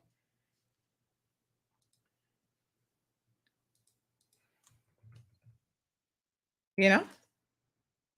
Mm-hmm. Okay. Yes, okay. No problem. And she was like, oh, yeah. I'm like, oh, okay. Yes. All right. Well, I'm going to pray for you over that situation since you believe in prayer. Then when she starts calling down damnation and firestone and brim and whatever on people, I'm like, oh, well, what a hot mess. Okay. Can you please exit out of my car? So she goes to court. Trial starts, and she's there doing the most. Lord Jesus. I don't know what to say. What I do tell you is those grand court judges, don't fool around with them, honey child, because they will throw you in jail, whether you claim you got mental issues or not. They're not going to be business with that. You go up in there and cause a disturbance, they will take you and put you down below in the cells and send you to jail. But you see, it occurs to me that we have people in this community, Laval is one of them, who really believes in challenging the system and pushing it to the brinks in a way that nobody else would be able to get away with. And because they fiend mental health and whatever else, you know, same thing with the Cuban guy. Y'all saw yesterday where he was being arrested again for his deplorable conduct after court, protesting and carrying on. Let me tell you something. The system needs to stop playing with these people. They are disrespectful to the very court system that we are expecting to uphold the rule of law. And if they can get away with it, I know Caymanians sitting back saying, well, hell, if a Cuban national can come here and get away with it, why can't I? Yeah? If a Jamaican who we've given status to can come and carry on the fool in our streets and making us look bad, well, why can't Caymanians do it as well? I mean, I got to tell you, I do kind of wonder, not that I advocate that kind of behavior, but on the one hand, I can understand the sentiment. Good morning, caller. You saying hello? Yes, hi. Yes, my son. And I'm not willing to take no more scolds from you and your audience. All right. But you see that Cuban national? Mm-hmm. What in your knowledge of the system, who the police officer was, what nationality the police officer was? Which police officer? The police officer that was arresting the man. I'm about to play the video here, but I think they were Jamaicans. There was more than one officer. All right. Point blank, straight. If that was a Caymanian, going on that way in the government building. I'm pretty sure they would have had him locked up inside of a small room and negotiate with him very politely. And if they never wanted to negotiate with him, you see that police car and you see the handcuff that it was on top of that man's hand, they wouldn't have had the option to be let go free. So I want to know what the hell that police officer was thinking when they let him go and trusting that he's not gonna go back in that building. Come on now, what they fools are? I mean, I'm not idiot out here, the only one that thinking this way. But who it is that gonna stand up and talk about it? Sandy, you're not doing it. You're talking about it, yeah, but you're not doing it. You're not questioning. I'm not. Not really. Not in my opinion, because you don't got no answers. Listen to what you just listen to what you. But wait a minute. Listen to what you just said. You just said. Hold on. They wouldn't have had the option to even get a handcuff unlocked. Alejandro. I'm talking out of experience, Miss Sandra. I've been arrested several times before. But I'm gonna take issue with what you just said. You claim that I'm not questioning it, and then you say right after that I don't have the answers. Well, those are actually two different things.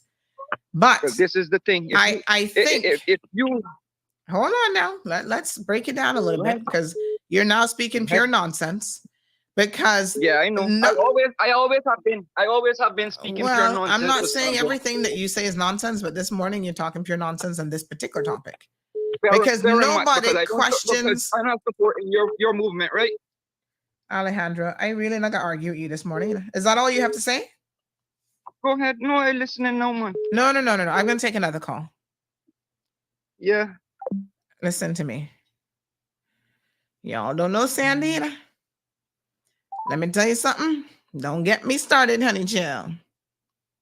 This number does not subscribe to a voice. Caller, call back. Sorry, I was trying to call you. Park says, gosh, he gets to talk too much on the show. Yeah, somebody else says he needs a job. Alejandro, in all fairness, if I'm not questioning stuff in this country, if you can say that, and I'm also not trying to provide solutions where I can think of stuff, I don't know what show you're listening to, but it's clear that you're not lucidly listening to this program on a regular basis. Good morning, caller. Oh, hello? Good morning, Sandra. Oh, you sound like a robot.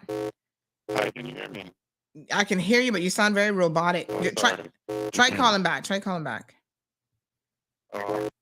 Yeah, I'm not sure what was going on with that connection. Morning, caller. Yeah, it's me again, Mildred. I'm complete advocate now for Andrew. I don't think he meant anything. He just don't know how to guide his passion. I believe what he meant is you don't have the answers because the system treats you like they treat me and they treat him and they treat everybody. I think that's what he meant. All right. Well, we sure love to give people the benefit of the doubt, but thank you. Yeah. But let me grab this call. You see me, AG though. Oh Lord! Somebody said he must have smoked some bad weed this morning. If anybody could work on him, it is you. Make sure he go to law school. Not this time, yeah.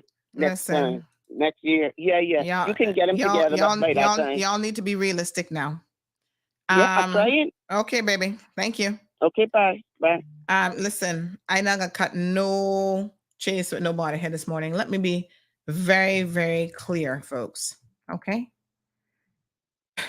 Let me just hold back one little minute, you know. Y'all got scared off the premiere again this morning if y'all get me started. Yes, caller. Good morning. Good morning. This person says, yeah, you sound good now. Somebody said we got enough fool lawyers around here now. Look here, you know, my granny always say, empty barrels make the most noise. Jeez, I'm peace. Yeah? Alejandro, here is a plea. Stop calling the show.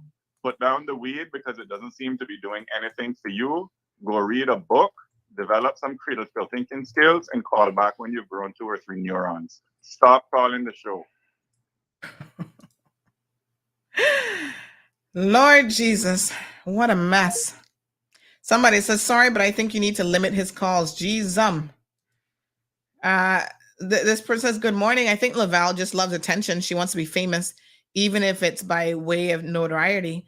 She is having the time of her life right now, the center of attention, and all eyes on her. She is very deliberate, which makes me question the mental health diagnosis. Well, what I will say about that, and then we're gonna switch gears and move on to the premier because he is here.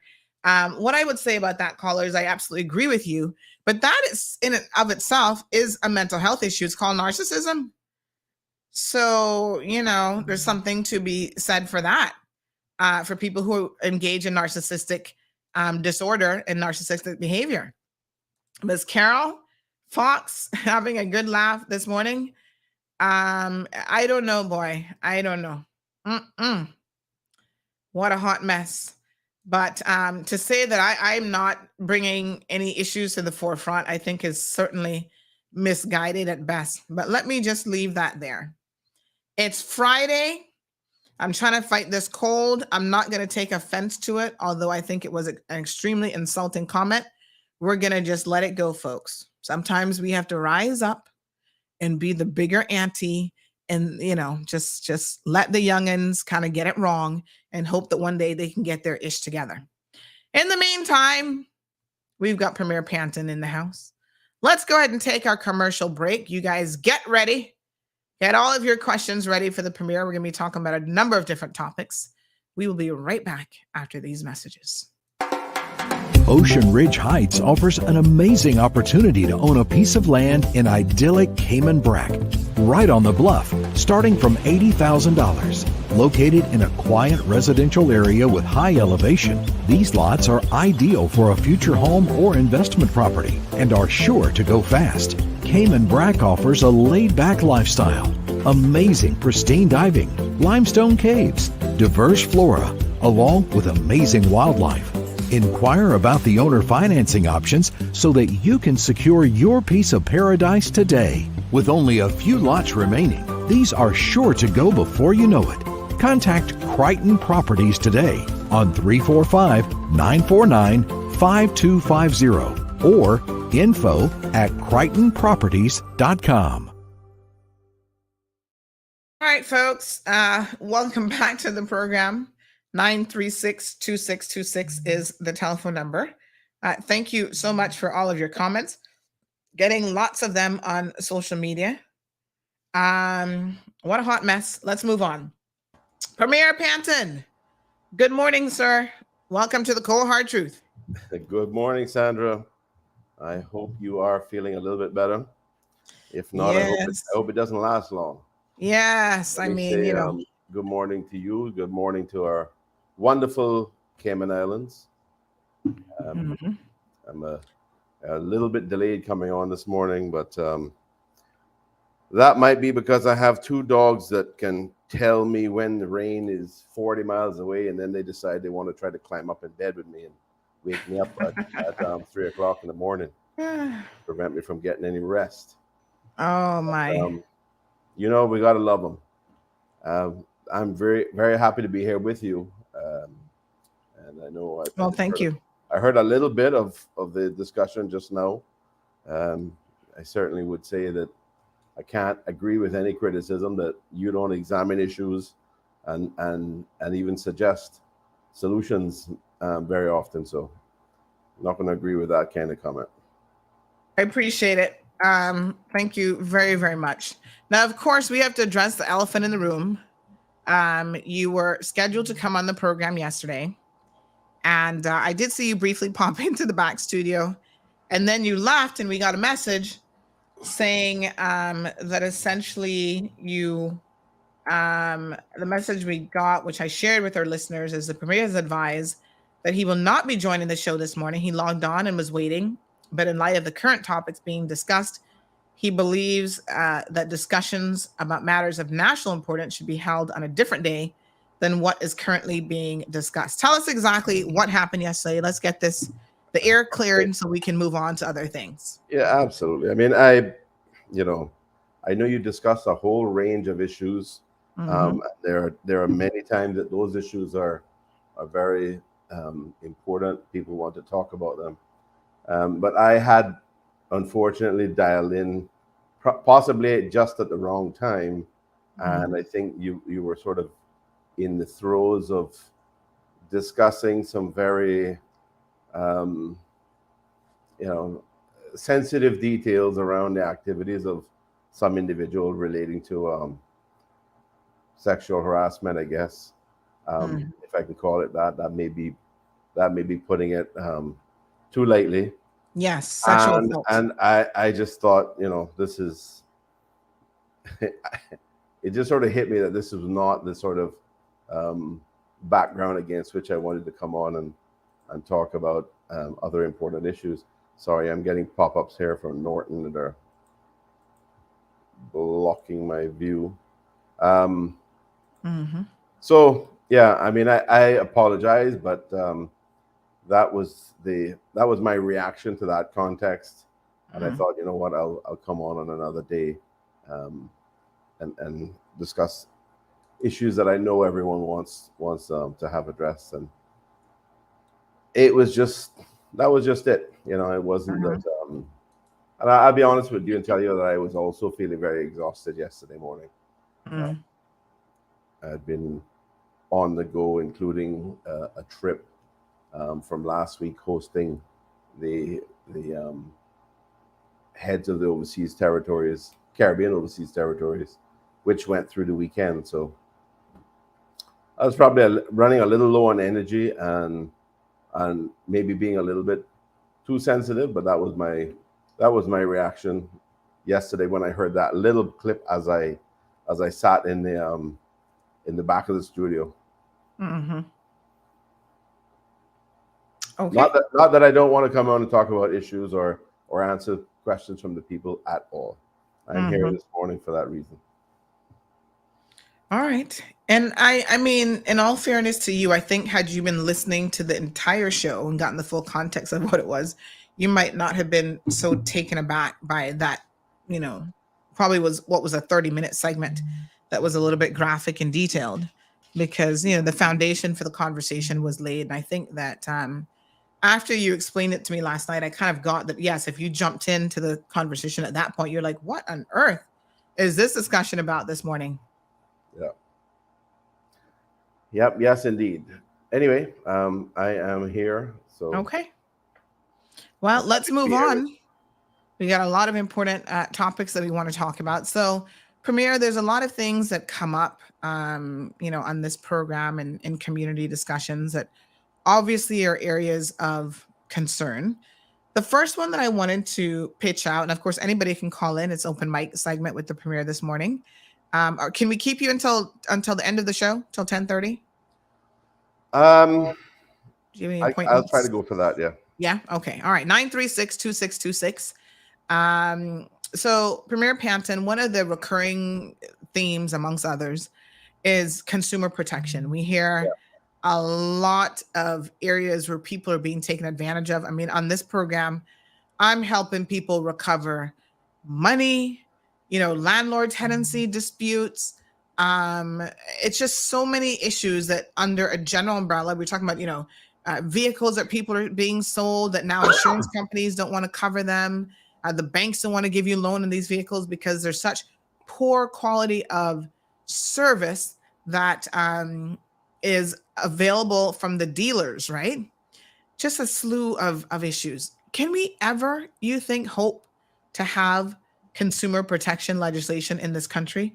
Or am I just dreaming? Is that a pipe dream, or you think it might happen? No, I don't think it's a pipe dream at all. I mean, I think we have to recognize that we have different pieces of legislation, different provisions, different laws that do together provide some degree of consumer protection. And as you know, Sandra, there is the law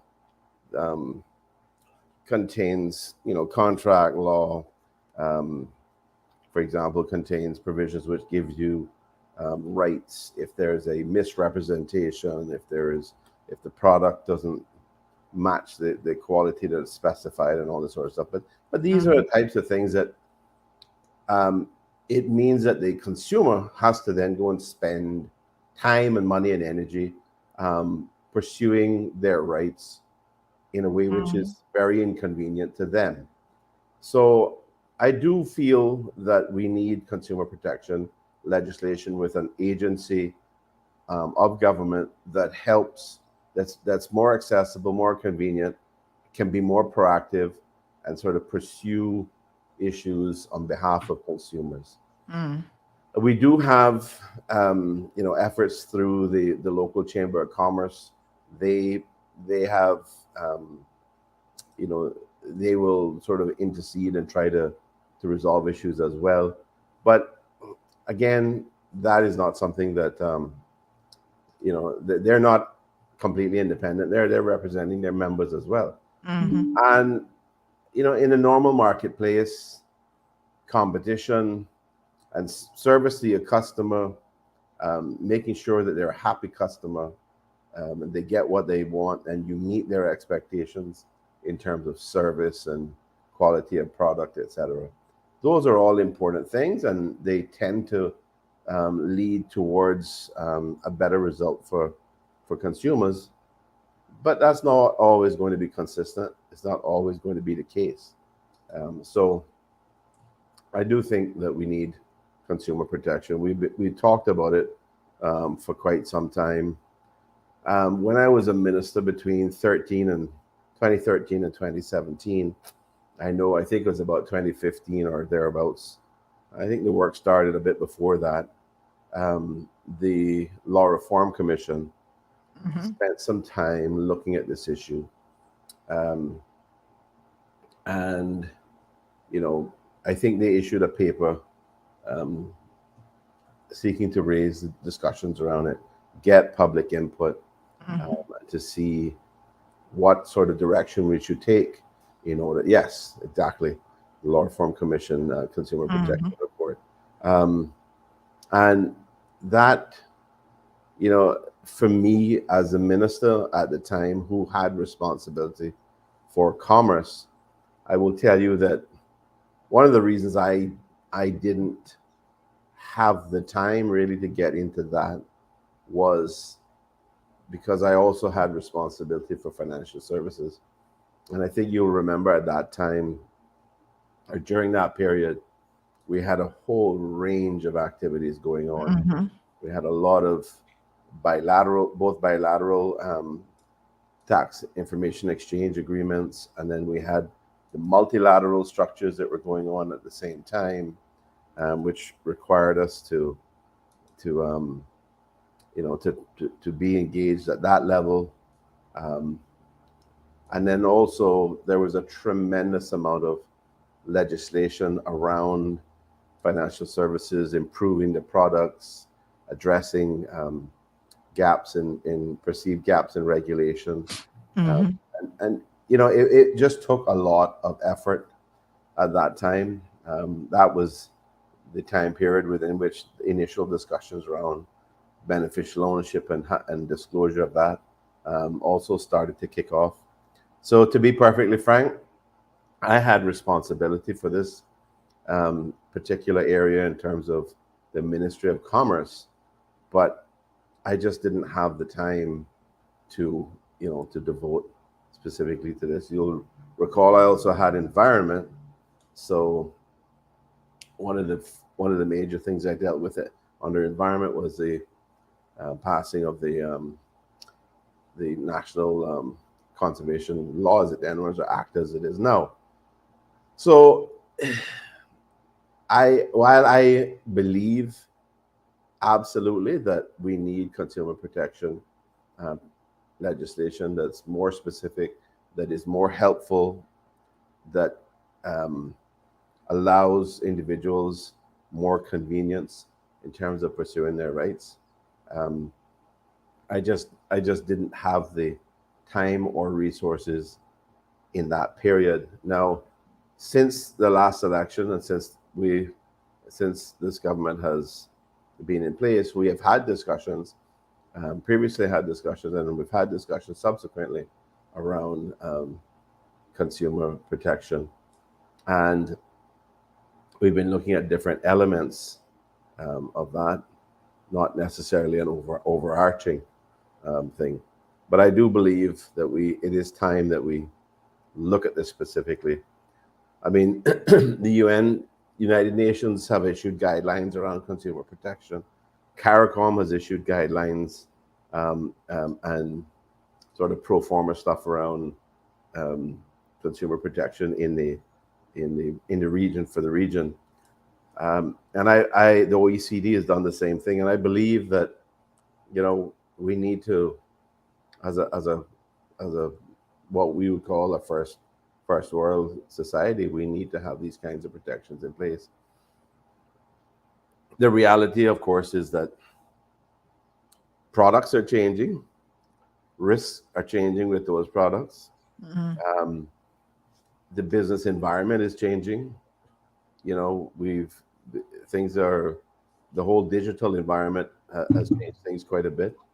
And there are, over time, you tend to see more and more the gaps being exposed, and you have a better understanding of where the risks are for the consumer. So, that old expression in law about caveat emptor, Mm-hmm. which means buyer beware. That is just not the kind of thing that really helps us in today's environment. Back then, in the original days of trading and commerce, you physically looked at goods, and you tugged on it, you pulled on it. If it was a horse you were buying, you opened up, you pull their lips up and looked at their teeth and all this sort of thing. That's where that expression comes from about don't look a gift horse in the mouth. Mm-hmm. But that we're long past that. We no longer, people buy things online now, and you deal with even customers, even vendors that are just across town, just across the island. You can deal with them online. So we've got to change our approach. We've got to put in place consumer protection legislation and an agency which helps with that. So, as I said, that's something that we have been discussing. Premier, that is something that I want to bring a focus back to. Yes, I spoke to the minister recently in relation to that. Mm-hmm. So we're gonna. He is very busy with a lot of things, but we're gonna try. Which minister would this fall under? So this would be Minister Andre Ebanks. He now has financial services and commerce. Right. As one of his ministries, he has another, which is investment, innovation, and social development. Yeah. And social development in particular is very, very important for us. Obviously, it's the way we help people who are really vulnerable and in need in the country. And he's doing a great job there. So can I just say, though, find some resources to put towards addressing consumer protection. Yes. I mean, this is 2015 is this discussion paper. It's very comprehensive, I must say. I was just having a perusal of it. 120 pages. Everyone from the Attorney General to Cheryl Richards, who's now a Grand Court judge, Jacqueline Wilson, Kenneth Farrow, all QCs, or at least Kenneth Farrow and Cheryl Richards. Ian Paget Brown was the chairperson of the Law Reform Commission on this. Hugh Moses, OBE.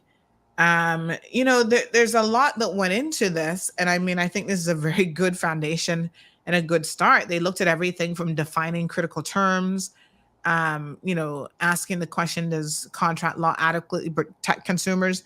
Why couldn't the government, having this amazing foundation to work off of already, assign this to one of your consulates, right? Consulars. Because I understand, as you say, ministers have their plates full. They have a lot on their plates. But isn't that why you have understudies, why you have parliamentary secretaries is what they're now called, who should have the capacity to pick up a specific area like this and try to see it through to fruition? Why isn't that being done? And there you go. That's a good example, Sandra, of you asking good questions and holding government to account. The answer really is that a parliamentary secretary is one individual, They may have the capacity to review this and say, okay, we think we should get started with this. It's still, at the end of the day, going to come down to a question of allocating resources within government, within the ministry, the relevant ministry, to be able to take this forward and work with this.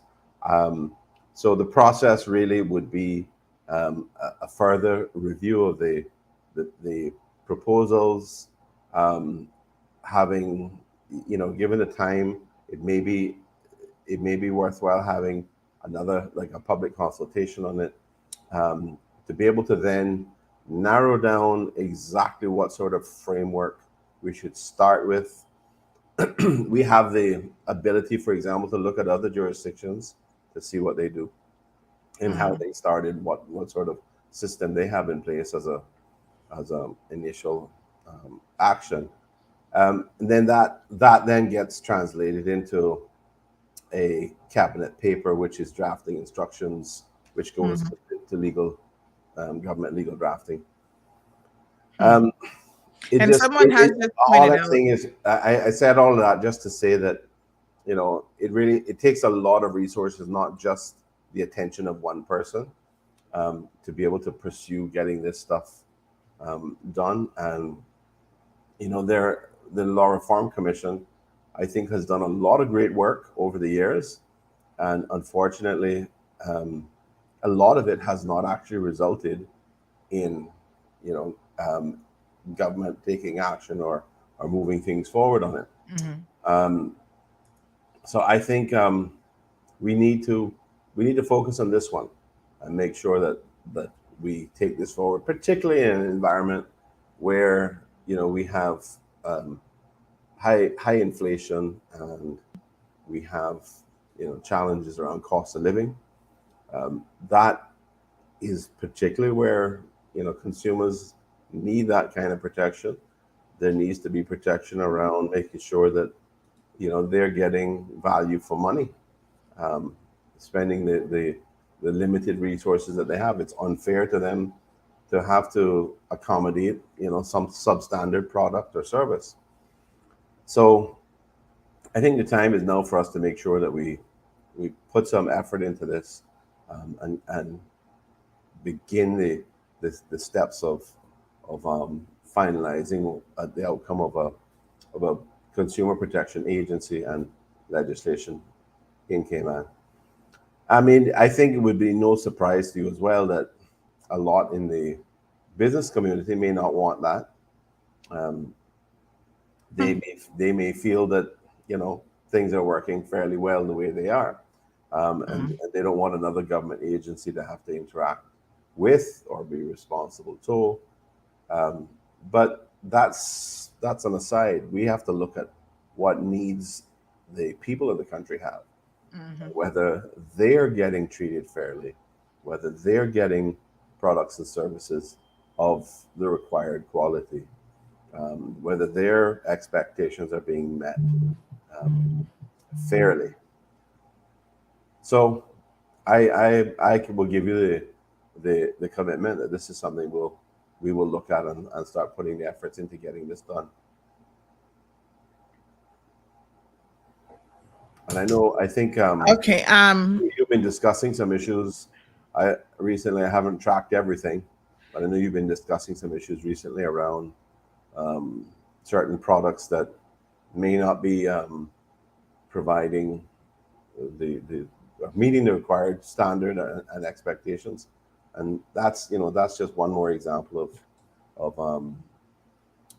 a situation where we need an agency who is going to also help, in addition to people like you who are bringing the issue to the public and discussing it. We need a government agency which can help. All right. Johan says DCI should be leading the initiative for the development of a better business bureau that then becomes the responsibility of the Ministry of Commerce, with the parliamentary secretary reporting directly to the minister with responsibility. The Consumer Protection Agency must fall under DCI at the initial stage of setup and draft appropriate laws and regulations. Marshall says, why does this sound like a runaround? Rosie has a question, which we'll get to here in a second, about pensions. Balika says the discussion paper on consumer protection was issued by the Law Commission in November 2015, some 8 years ago. And we do have a caller on the line. Good morning, caller. Welcome to the program. Yes, Miss Sandra. Yes, ma'am. I don't want to throw you off where you are either, but put this in the stack for me. Mr. Premier, good morning, sir. Good morning, dear. Pleasure to hear you. Thank you, sir. Nice to hear you. Sir, as a conversationalist and a new position as Premier, I enjoy hearing you. You always leave me having known more after your talks than I knew before. And like I said, I consider you very reasonable in your public approach. You used a few words, two words, one word, but a derivative of in your contribution before, and the words are help and helpful. Mr. Premier, I don't even want to go down this road, but when I call your office, you won't call me back because this is going to take you away from where you all are now.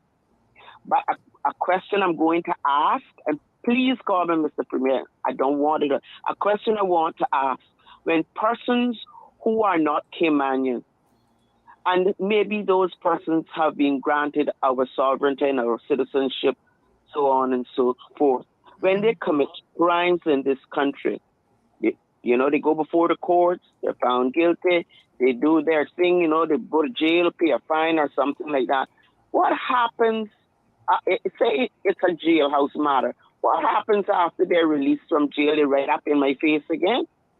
Sir, is there any way that you could write a law? What would the human rights and the all other things, documents that we must follow to the most minute detail? You commit a crime in this country, you gone. We jump that paper from you because we got enough of our own criminals. I can be one too. Yeah. We don't need to import criminals who claim they're looking for a better life, and when they come here to better their lives, they turn my country into a dumping ground on this planet called Earth. I don't like that. If I lived in another man's country, if he say you walk 500 feet on this side and 200 feet on the next side, that's what I would do. They come here and they do as they feel like. Mr. Premier, the Sandra got my number, so please call me. I want to say something to you, but it's not ear perfect. And I don't want to do that. I don't want to female mannered. And you have a nice sister. You bring much to it when you come all the time. Please. Thank you. Bye. Thank you very, very much. I appreciate it. I was just checking to see if I had your number. I'll send it to you right now. Okay, thank you. I know I have it written down at my office. Yeah, don't worry. I got her saved in my phone. All right. Thank you, Miss Charlene. Appreciate it very much. Have a great day, Miss Charlene. All right. 936-2626 is the telephone number. I've just sent you her number. We have a question here from Miss Rosie saying, has the law on the proposed withdrawal from the pension account to apply funds to a mortgage been drafted? We need help today. Where are we with this one? Well, that is, we have issued the drafting instructions in relation to that. So, it takes time to go through that process. You don't just snap your fingers. We brought the paper. The ministry worked on the paper, considered the various issues, worked out whether there were any other issues that arose in connection with the proposals that were being discussed, and they identified some. Because at the end of the day, this has to be administratively workable. It has to be legally on all fours, and so they took their time to make sure. When I say time, it was weeks, and maybe a month and a half to make sure that they had everything sorted out. Brought the paper. The paper has gone through cabinet. The drafting instructions have been issued. So we're now waiting for legal drafting to finalize the different amendments, to be able to bring that back then as an amendment bill to cabinet, which then gets considered and approved by cabinet. once it's approved by cabinet, then it goes, then it can be published to follow the normal 28-day notification procedure. So these things don't happen overnight. It takes a bit of time. There is a very clear process. There's a process in terms of how we get a bill, and then in an agreed form, which reflects amendments. And then there's also a process which is set out in the Constitution, which requires the 28-day notice period. And it's only after that then that we can deal with it in Parliament. So it is on track, in train, in motion, and we will get there. All right. We've got another question that has been submitted via WhatsApp. This person says, Miss Rosie, I'm going to just pull your question down here. Hi, Sandy. Please ask the Premier this for me. Thanks. Please and thanks. Dear Premier, I feel compelled to address the issue of civil service mismanagement and the resulting financial burden on our nation. The law designates that the Deputy Governor is responsible for the civil service, not politicians. Yet we have witnessed instances of illegal suspensions of civil servants leading to costly settlements that weigh heavily on our government's finances. I urge your government to take action and prevent the further wasting of our country's dollars. Additionally, it is vital to consider the negative impact such actions have on other civil servants and their morale. Will your government stand by, or will you take decisive measures to address these issues and ensure responsible governance for the betterment of our nation? So, thank the whoever the author was of that note. I think anybody who knows me knows that I have been concerned about some issues that are connected, that have been mentioned in this note from the time I was first elected. And at that time, we had several prominent civil servants who were basically on leave or staying home and getting paid normal salaries. And then some years later, they ended up settling their claims with government in a process through which government basically gave them a cash settlement. But that's all subject to confidentiality, and as even the Premier wouldn't have the ability to go out and talk about it and share any information. The problem, of course, is that the elected side of government, as this note recognizes, is that we're not responsible. We don't have direct control, and there are good reasons for that. It's a different system, and there are good reasons which are articulated for that. But it doesn't mean that we cannot comment internally, not publicly, but doesn't mean that we can't comment internally and say, look, I'm concerned about this. Is there a way that we can properly address this? Because at the end of the day, the civil service is comprised somewhere between 75 and 80% Caymanians, who are our people, who are our voters. And it is our responsibility as elected representatives, as leaders in the country, to make sure that our people are being treated as fairly as possible. Now, we don't have the right to get into the issues.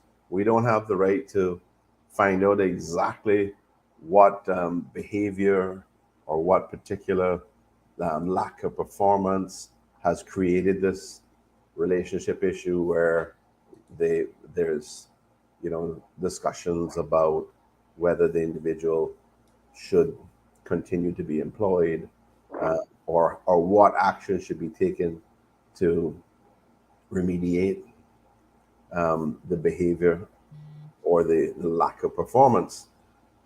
We don't have the right to get into that because constitutionally we're on the other side of the fence. We can only look over, and we can comment, we can ask questions, we end up at the end of the day funding the money, authorizing the money to cover the costs of whatever happens with the civil service.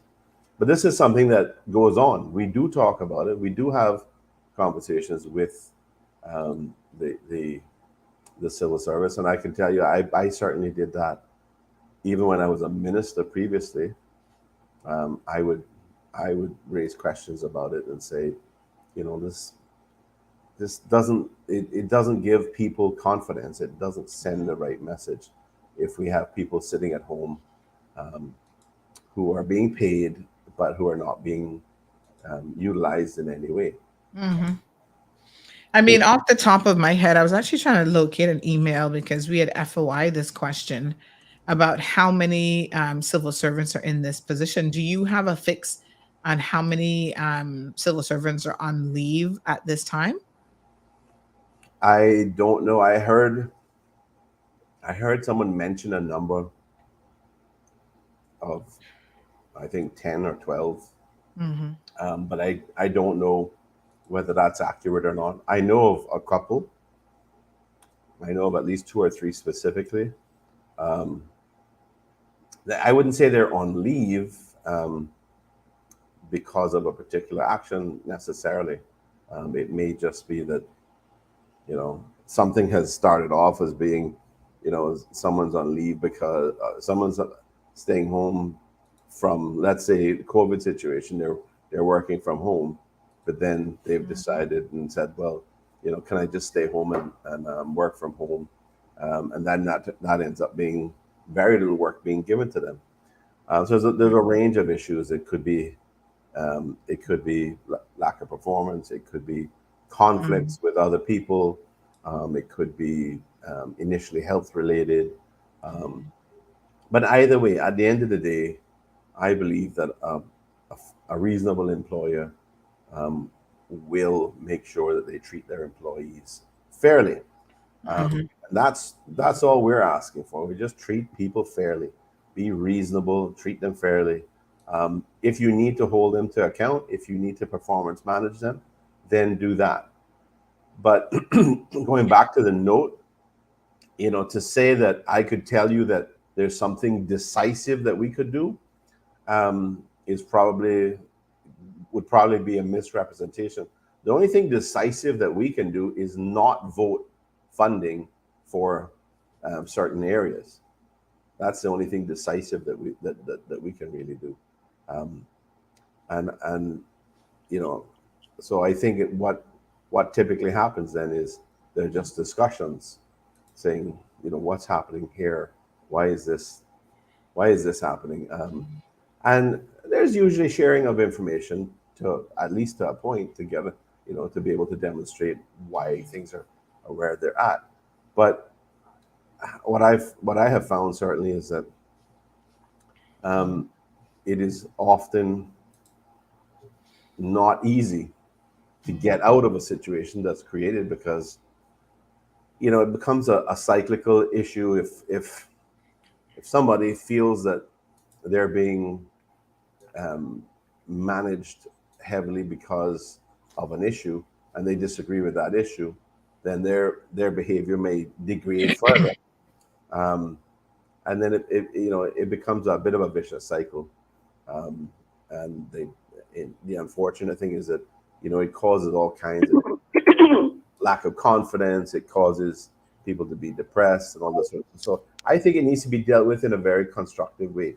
I think they need to face up to these situations and deal with them, and because people deserve fairness and they deserve certainty in their lives. Okay, let me ask you a few questions leading out of this. I actually have the list here. It's kind of hard to see that one on screen, but this is a request that was updated as of February the 7th, 2023. Civil servants on required leave. We had actually FOI this.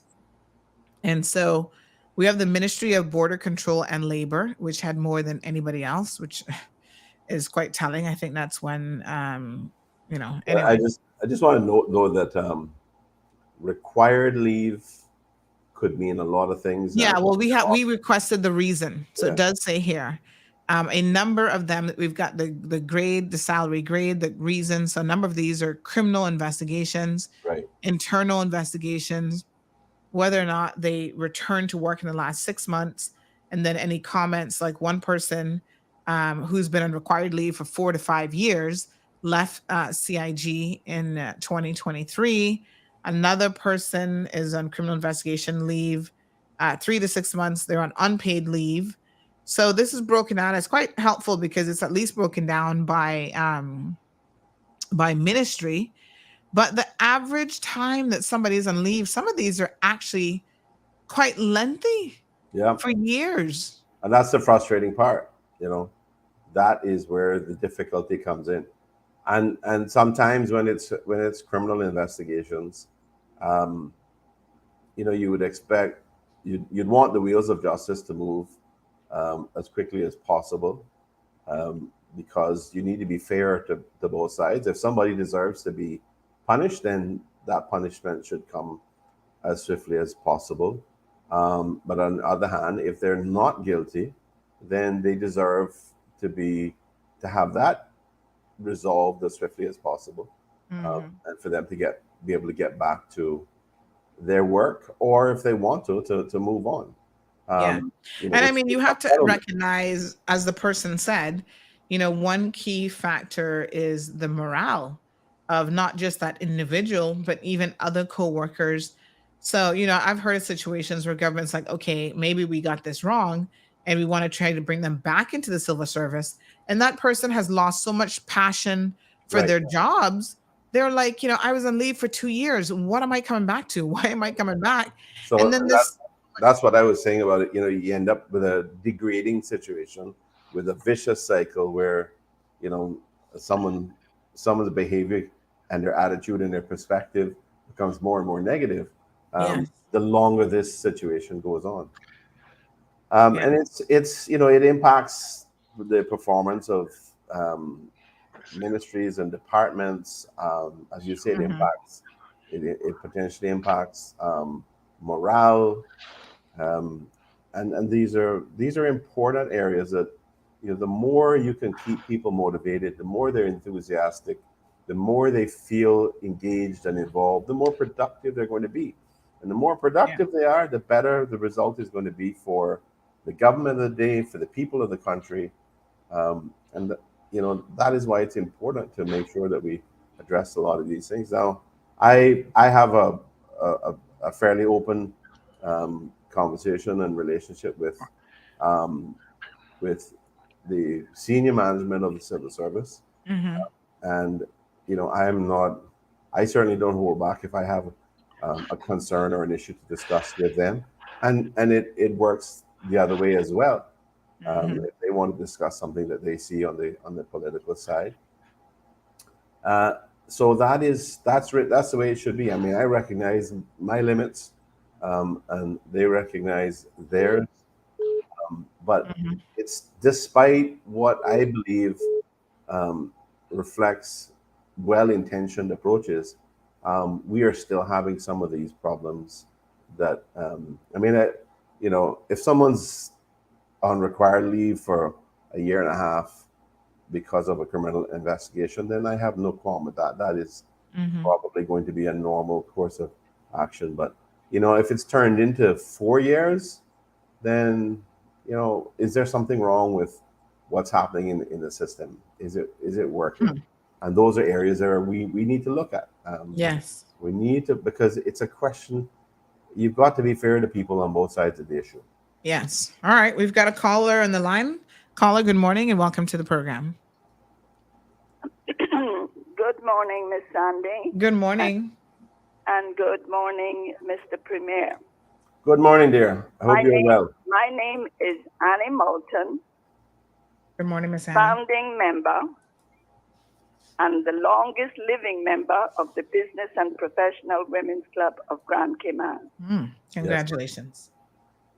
And today I have a question for the Premier. Yes, ma'am. Yes, I'm sure his memory is better than mine, and I can remember March 1st, 2023, when we launched the sexual harassment, the premier let me read the headlines. I've got the paper in front of me. Mm-hmm. It says, the premier unveils long-awaited sexual harassment bill. Mm-hmm. Okay? Premier attended, so did a great number of the young persons of the Business and Professional Women's Club, who was very instrumental and put in long hours, weeks and months, in putting this bill of young people from various law firms who put this bill together, headed up by Joanna Borden Small. At that luncheon, and I am going to read from the Compass's article. It says here, and this was the Premier's words, more than a decade and a half after Cayman's Business and Professional Women's Club began campaigning for sexual harassment legislation, a bill has finally been written.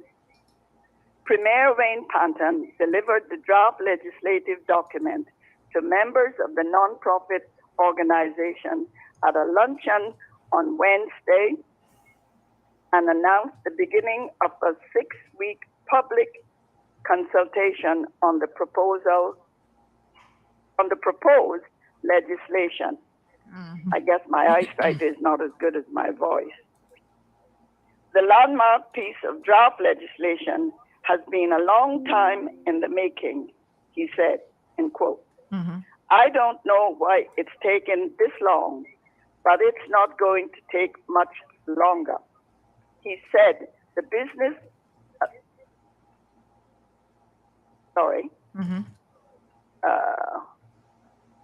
my lighting here is not that great. I don't know why it's taken this long, but it's not going to take much longer, he told the BPW members, whom he congratulated for their persistence in pursuing the issue over the years. When sexual harassment becomes socially acceptable, when a precedent is set that it is okay to violate another human being, their dignity and their rights, or when the belief that being silent is better than speaking the truth becomes widespread, then that is the time that we know urgent legislative actions is needed, the Premier said. My question to the Premier is, having said that at the meeting in March, when this was launched, and there was other things that he said, which I have, like I said, the statement in front of me, how long, Mr. Premier, is not much longer. You promised that this was coming for public consultation for the month of April. Right. After that, it was coming to the House at the first sitting of the House after that.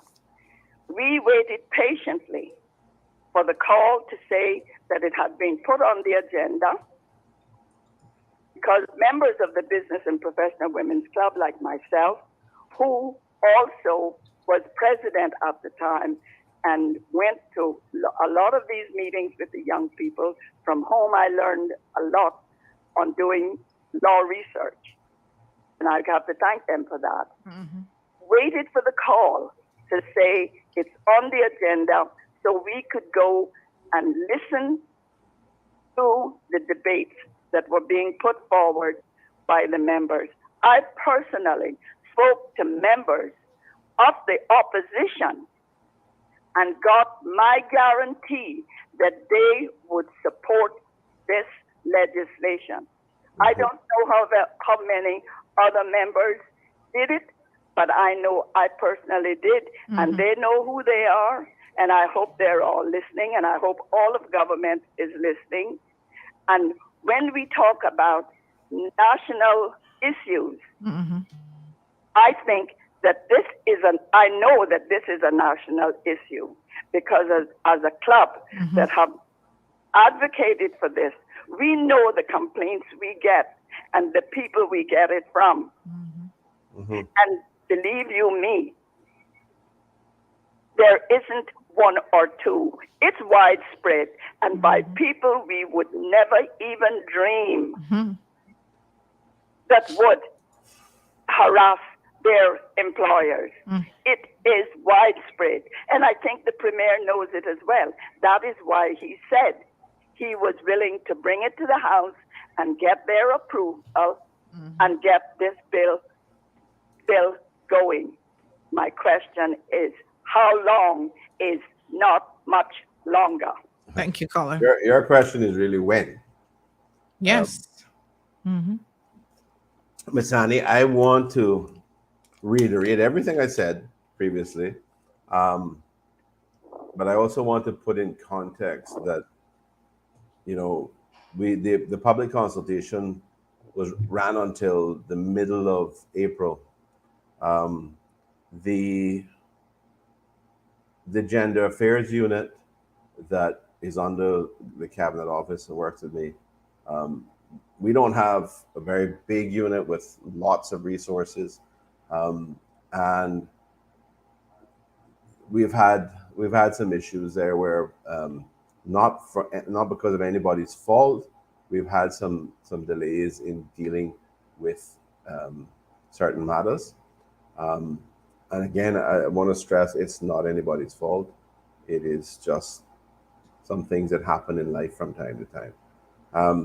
But I've had several conversations with the senior people in the Cabinet Office to make sure that I am clear of when we can expect to get the revised draft, because you know we published the draft as a white paper for public consultation, and we reached out to various agencies, the HR the Human Resources Association, Chamber of Commerce, as many other big employers that we could be aware of, and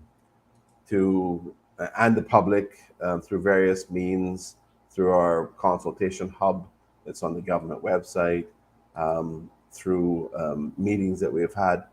And we are just sort of in the process now of collecting all the information that's come in from the public consultation and weighing up the extent to which we may need to make amendments or adjustments to the legislation in order for it to be finalized as a draft bill that then comes to Cabinet, gets approval from Cabinet, and gets published.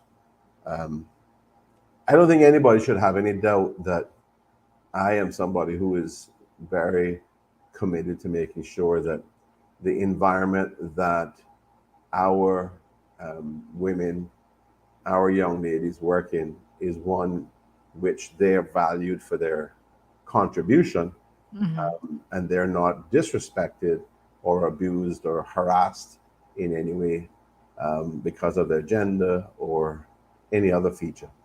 I've had to make some very difficult decisions over time because of my principled position on issues like this, and I am completely supportive of you know, the BPW's BPWC's position. I am grateful for the amount of time and effort that they put into this over the 15, 16 years, 17 years, whatever it was. So I am only asking for weeks or a month or two at most. I want to get this legislation forward and get it through Parliament this year. And so, Ms. Annie, I can promise you that it is not something that has been put down. It is not something that we are deliberately not working on. We are still working on it. It's just that we've had some issues around the resources available to us being being limited. Okay. So I can promise you that is still high on my agenda. It is still important to the government. It's still important to the country. And we're gonna continue to get this. I think be able to deliver this in a matter of weeks or a couple of months. All right. We do have another call on the line. Good morning, caller. Welcome to the program. Good morning, Sandy. Good morning, Premier. Good morning. First of all, Premier, you know the way it is. They say that when you miss somebody for a long time, when you see them again, then you love them even more. So I think that's the case with you today. Now, just 2 points I want to make. There's somebody who sent a comment who said, I think they were talking about the interference of politicians sometimes in the civil service. I sent in a little note there to say that this is addressed actually in some detail in section 22 and 23 of the Public Service Management Act. I'm quite familiar with that act because I helped to write it, me, Tony Dale from New Zealand, as well as Colin Ross when he was in the civil service. So if that person could go to those two sections, 22 and 23, there are detailed provisions which prevent ministers, official members, and members of parliament from interfering. And if they are interfering, there are some guidelines there regarding how to deal with that. But on the other side, there are the public service values in the same act, Section 4, Section 5, which talk about the dividing line between serving the government of the day and being loyal to the civil service. In fact, if that person can just search for the word political, you will find about 20 hits, and it will give you a lot of information about that. But let me close on a matter that you mentioned, Premier. You did say that you can't interfere, of course, in the civil service, but you can ask questions as to what is happening. And that, of course, is absolutely right. And I just thought I should sort of like expand on it to see how it can be used in a broader context to be able to achieve certain ends. And this is not to say that you don't understand that you actually do, but I just want to share this with the public.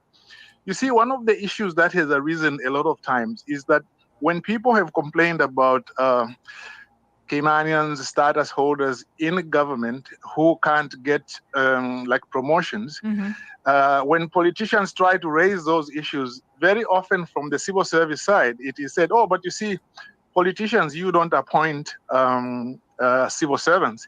Now, that is correct.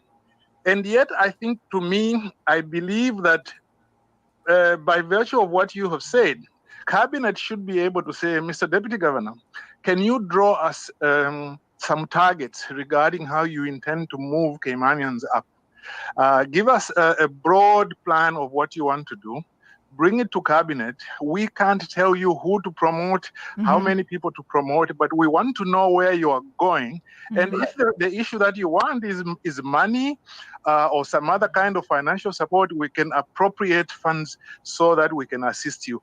I think if something like that is done, it may really be very, very helpful in ensuring that people's aims, aspirations are being met in the civil service while not interfering with the actual decisions relating to appointment of particular people. I just thought I might share that thought and see what you think about it. All right. Thank you very much, caller. Thank you, caller. What's that expression? The absence makes the heart grow fonder. Maybe that's what he was looking for earlier. But I'm certainly happy to be on here anytime, and I know it's been a little while. So I agree with his comments. And we do have those discussions. We ask, is there a succession plan? What are you doing to make sure that people are being developed appropriately? And that information is shared. I don't think there's ever any attempt to not share that information. But of course, the civil service is a big organization, and the people at the top may not know everything that's going on at all times, at all corners. And I think sometimes that's where you have issues that develop, because people come to us, civil servants come to us and talk to us and say, this is happening, that's happening, I'm concerned a bit about this, I'm concerned about that. So it allows the opportunity to provide some feedback to say, okay, without, most of the time you're going to be respecting the confidences of the individual. So you put issues across, or you raise a question which, in a way, which doesn't betray the confidence, doesn't identify the person, but it helps to either elevate the issue, bring a sense of understanding to senior management as to what is happening and what they should be concerned about. And I think working together in a constructive way like that is a good way of both respecting our constitutional positions, but also achieving the better outcomes for the civil service and for individuals who may feel that there are issues in connection with the way they are being treated. With the best will in the world, sometimes it helps. A lot of times it may help. Sometimes it doesn't really satisfy the perspective of the individual. But at the end of the day, there's not a lot that the politicians or the political side can do. I think they have to make sure that they engage on the civil service side. And there's various different ways in which they can do that. But they have to make sure that they engage on that side to try to pursue an improvement in the relationship or an improvement in the performance, so that people are more satisfied and people feel more engaged and involved. People feel, and they feel a greater sense of esprit de corps, part of the team. Because once that's all happening, once civil servants, or it doesn't have to be civil servants, any organization, when you're engaged and you're enthusiastic and you feel that you're valued, you feel that your ideas are given some respect and opportunity to be heard, that's going to make you a really dynamic and strong team that can move mountains and accomplish a lot. So that's really where we want to get to. We have to have, and I have to say, Deputy Governor, I'm never going to tell you anybody's perfect. But Deputy Governor Franz Johansson is somebody who really tries, I believe. Is he capable of making mistakes like all the rest of us? Yes, I'm sure. Does he get it all right? Probably not. But one thing I admire about him is that every single day when I run into him somewhere, either we're meeting or I run into him in the hallway or the elevator, lobby, or wherever, I say, Deputy Governor, how are you today?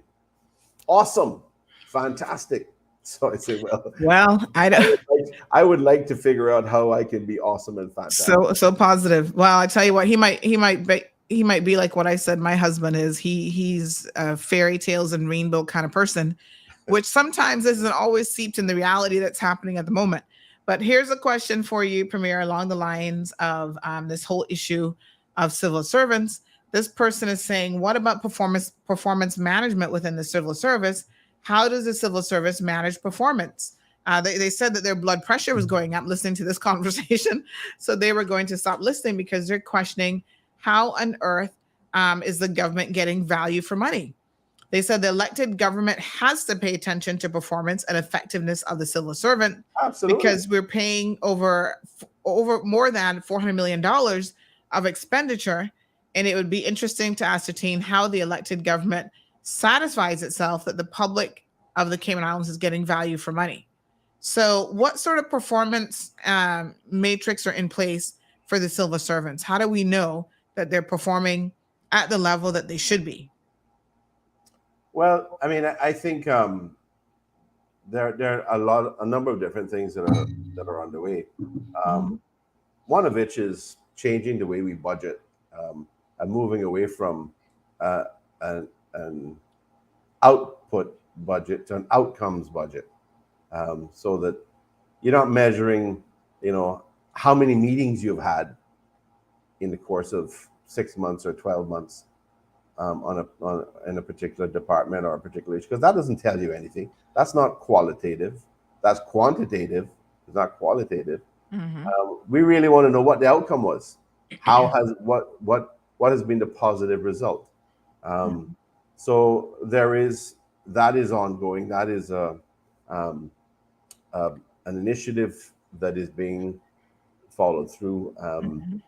by the Ministry of Finance and Economic Development. But the civil service and the portfolio of the civil service themselves are working, and they have a number of ways, and I'm sure the Miss Gloria, who is the chief officer, Gloria Nixon, who's the chief officer, who heads that up, she could very accurately tell you all the different ways that they are trying to measure and what metrics they use in order to measure performance. I know that's just across the civil service. Within each ministry, within each department, there are different ways of doing that and assessing the outcomes. I believe that we still have we have a good civil service. We have a civil service that is capable, and many civil servants work hard. Many contribute, and we're able to deliver effectively. If that wasn't the case, we wouldn't be a strong country the way we are. We wouldn't be as successful as we are. But that aside, does it mean that everybody's working as hard as they could? Does it mean that they are contributing as much as they could? I'm not saying necessarily it's their fault. It may be just the environment. The answer is probably no. Their answer is probably there's still lots of room for improvement. So that's where the challenge is to make sure that those issues are being addressed. Those opportunities are there for improvement.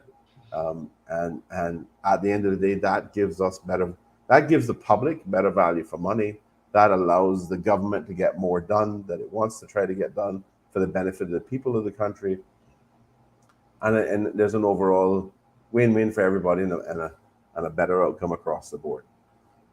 The challenge is always with a big organization, how do you make sure those things are working and you're moving up and building up, rather than building up one side and falling down here, or taking 2 steps backward for every 1 step forward, that type of issue.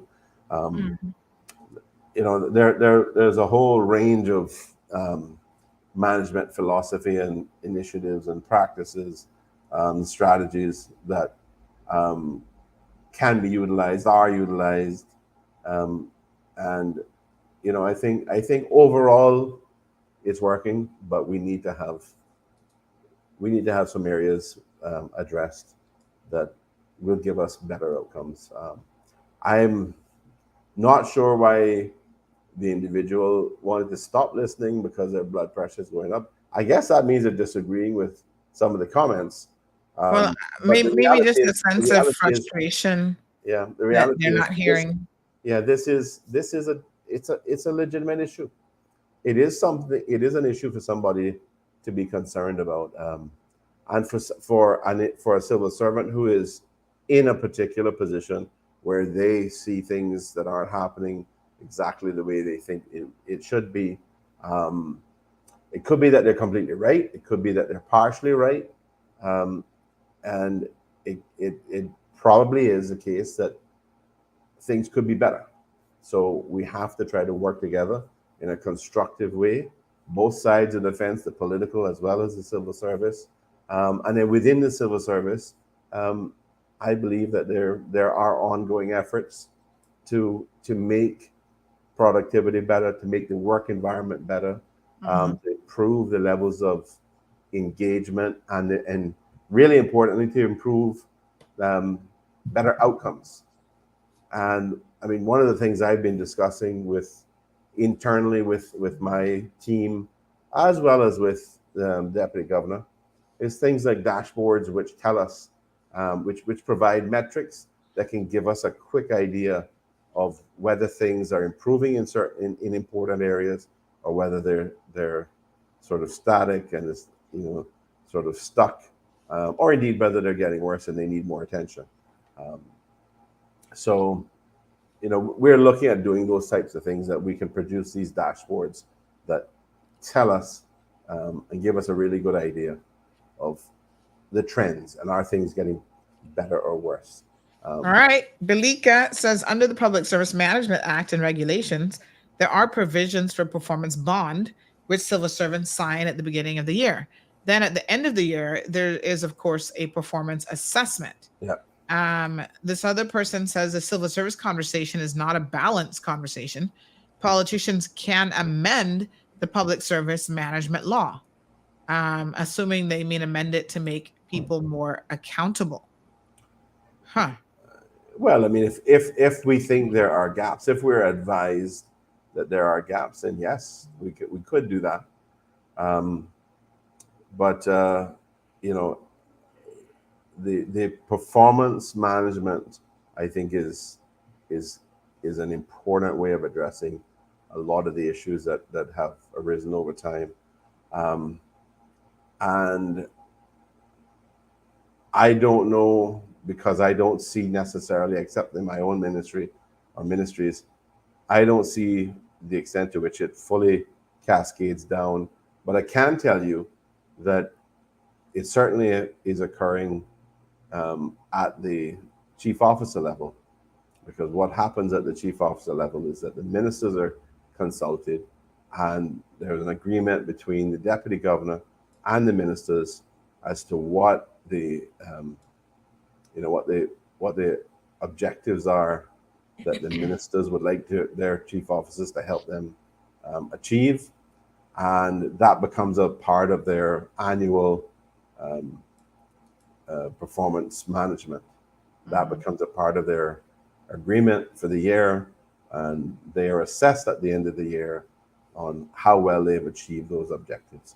So that is an element of performance management that is occurring, and I believe it occurs in similar ways, cascading down via the chief officers who are responsible for managing those in their ministry and related departments.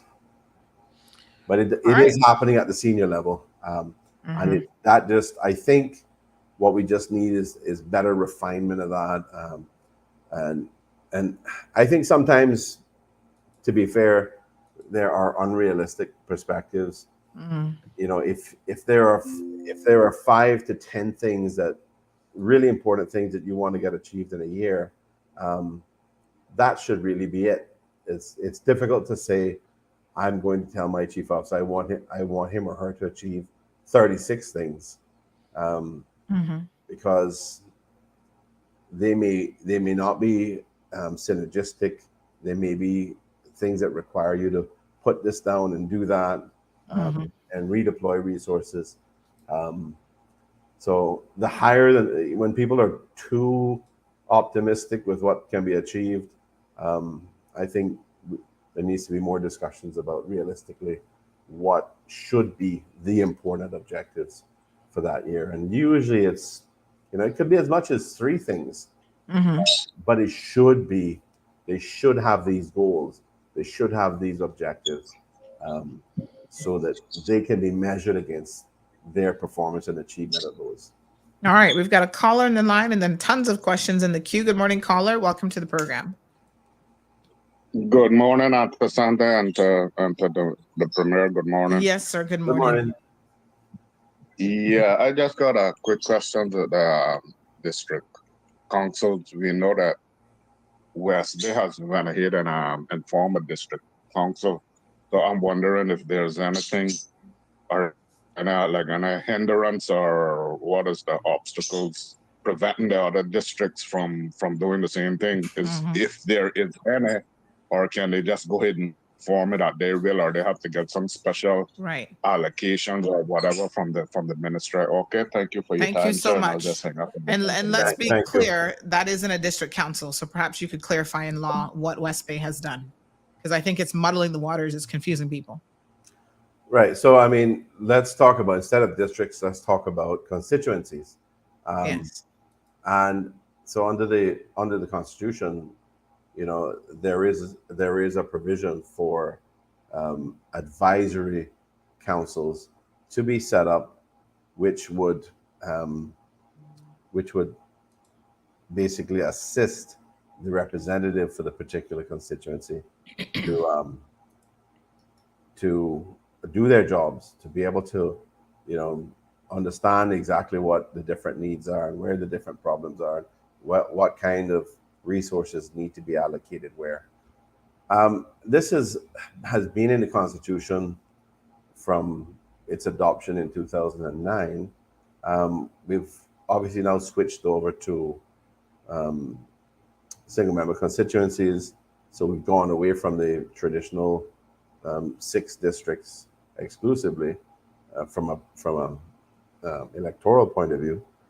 And what has been holding us up is that it has been difficult to get agreement on how this should be done, how these should be set up, because the Constitution doesn't explicitly set out how you do it.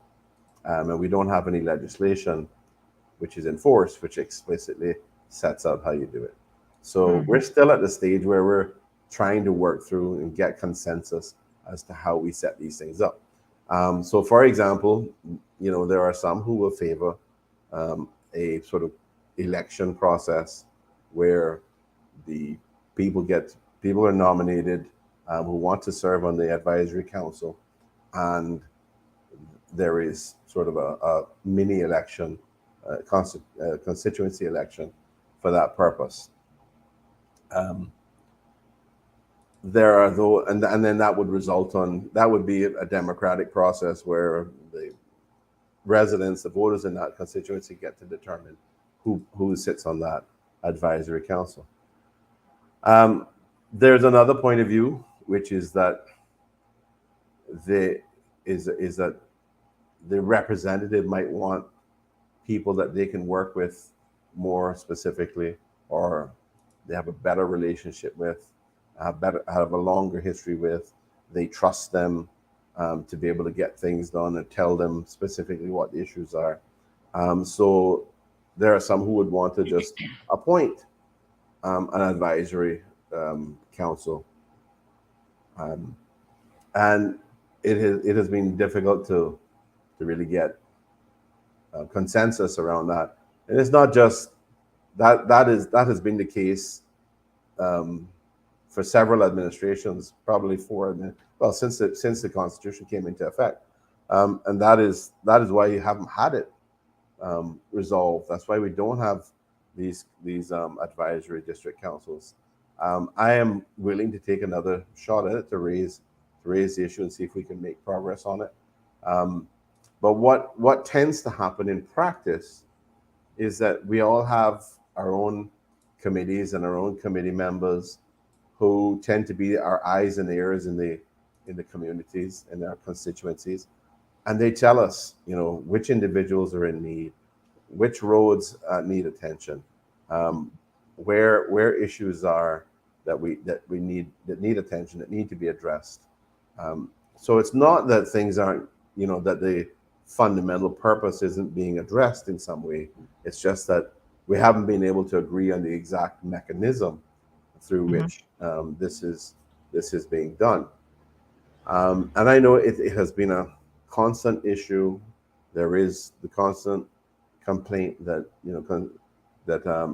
advisory councils have not been put in place in a formal way. The West Bay one, I think that the individual might be referring to, is an attempt. I think that was Madam Speaker,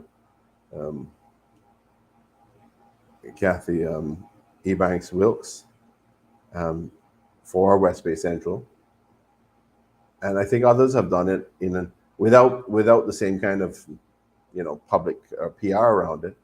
But others have done similar things, but it's not consistent, and it's not a formal thing. It's not a formal arrangement. It is, just a way of getting a group of people to agree to work together in the same way that you would put together, or you might have a committee that works with the representative.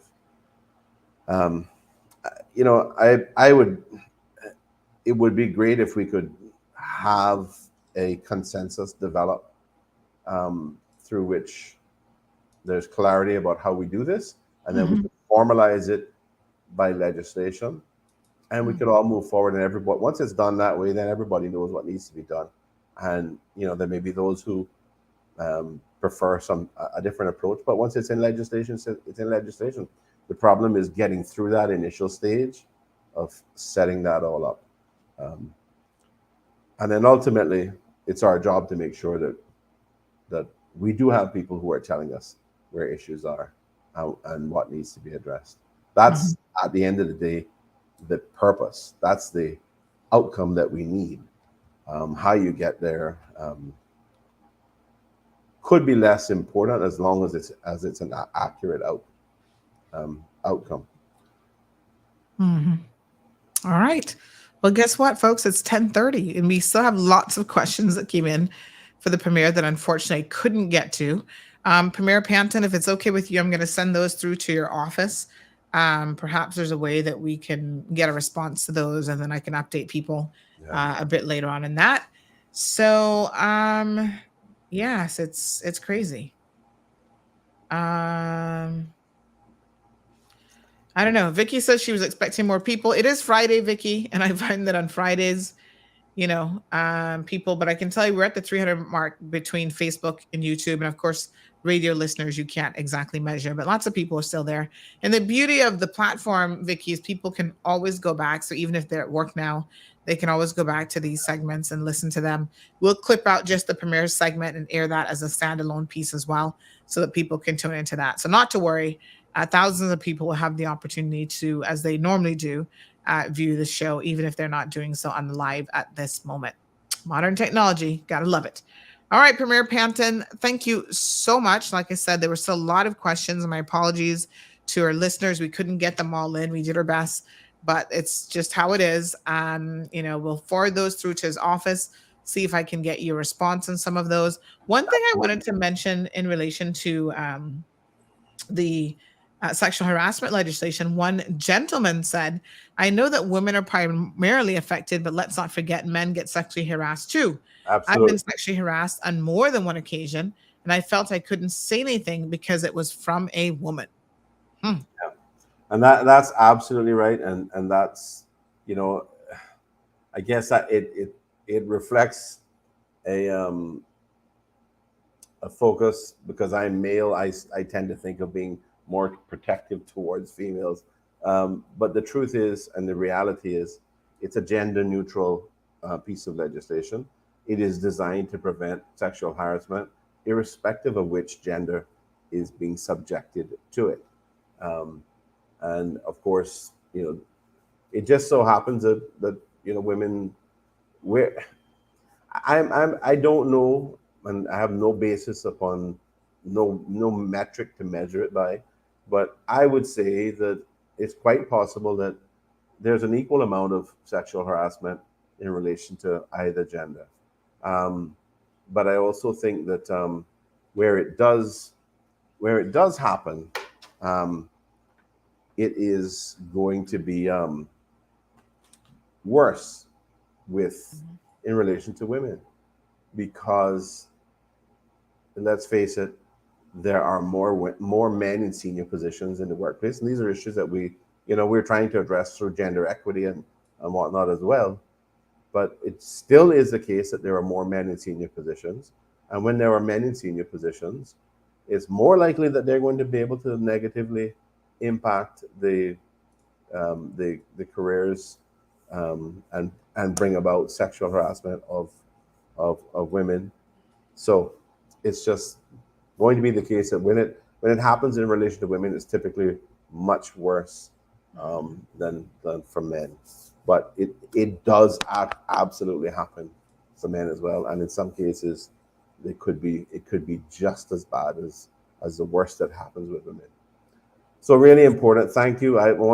Thank you for bringing that up, Sandra, because that's an important clarification, and it is obviously something that I should have brought up, and I fell into the trap of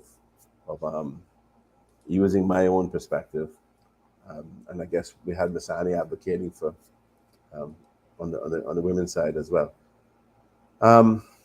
Sandra, before I go, first of all, I want to say thank you again, and I certainly do enjoy coming on and talking with people and trying to address concerns and issues. And I will, we've got to try to do this, get me back on schedule in terms of doing it more frequently. I guess that would reduce the numbers of questions at times. But I also want to, apart from saying thank you, I want to take the opportunity to recognize that we have had some absolutely crushing losses in our communities over the past weeks. I as I mentioned to you, I was in Miami last week hosting a meeting of the leaders of the Caribbean Overseas Territories, and it was a very productive meeting, very useful, strong in relationship building and addressing the collective concerns that we have in terms of our interactions with the UK. But something that happened during that absolutely knocked me down was losing a constituent and a wonderful, wonderful person in the form of one of our great Cayman Airways pilots, Adrian or Josh West. And I certainly wanted to acknowledge that. And that was something that, it reduced me to tears. I had to take a break. So, I don't know. These things happen and we just don't understand why, but we can only be there for each other and be there for family members and those in our community. And the same thing happened, a couple of weeks earlier with the loss of Mr. McFarlane Connolly, whose service is tomorrow. And that was equally difficult to sort of work through and manage emotionally. But I guess we have to continue and help support each other and help support their families. And I just wanted to acknowledge some of them, and there are many others too, which I'd like to be able to mention specifically, but we'll be here for the rest of the day, I guess. But I just want people to know that across the country, to know that wherever you are grieving the loss of a loved one, there are people here who care and people who are here for you and will help you manage, and we'll all get through this together. So thank you again. Yes, thank you. I want to say to everyone to have a very safe and great weekend. And next week is another week and another opportunity for us to continue to improve the lives of people that we serve in terms of those in government, and for our people to show the love and kindness and support and concern that we ought to be reflecting across all of our communities. So thank you all. Appreciate it very much. Share the love and take care, Kenna. All right. Thanks very much, Premier Pampton. Appreciate it. And folks, I'll just second that in terms of trying to be safe this weekend on the roadways, especially. I try to send out this reminder every single Friday because, of course, I know on Fridays you guys are having a bit more fun over the weekend. No drinking and driving, folks. Take your time on the roadways. There's nowhere that you need to get to in a hurry. That taking a little extra 5 minutes, to ensure that you're safe isn't worth. So again, thank you guys as always for tuning into the program. We'll be back on Monday morning. I'm going to try to get some rest this weekend. Hopefully I'll be back to near normal on Monday. And of course, we'll be tackling all the topics that are important to you, the people of the Cayman Islands. Please be safe until then. Take care. Thank you for tuning in to another episode of The Cold Hard Truth on Bobo 89.1 FM.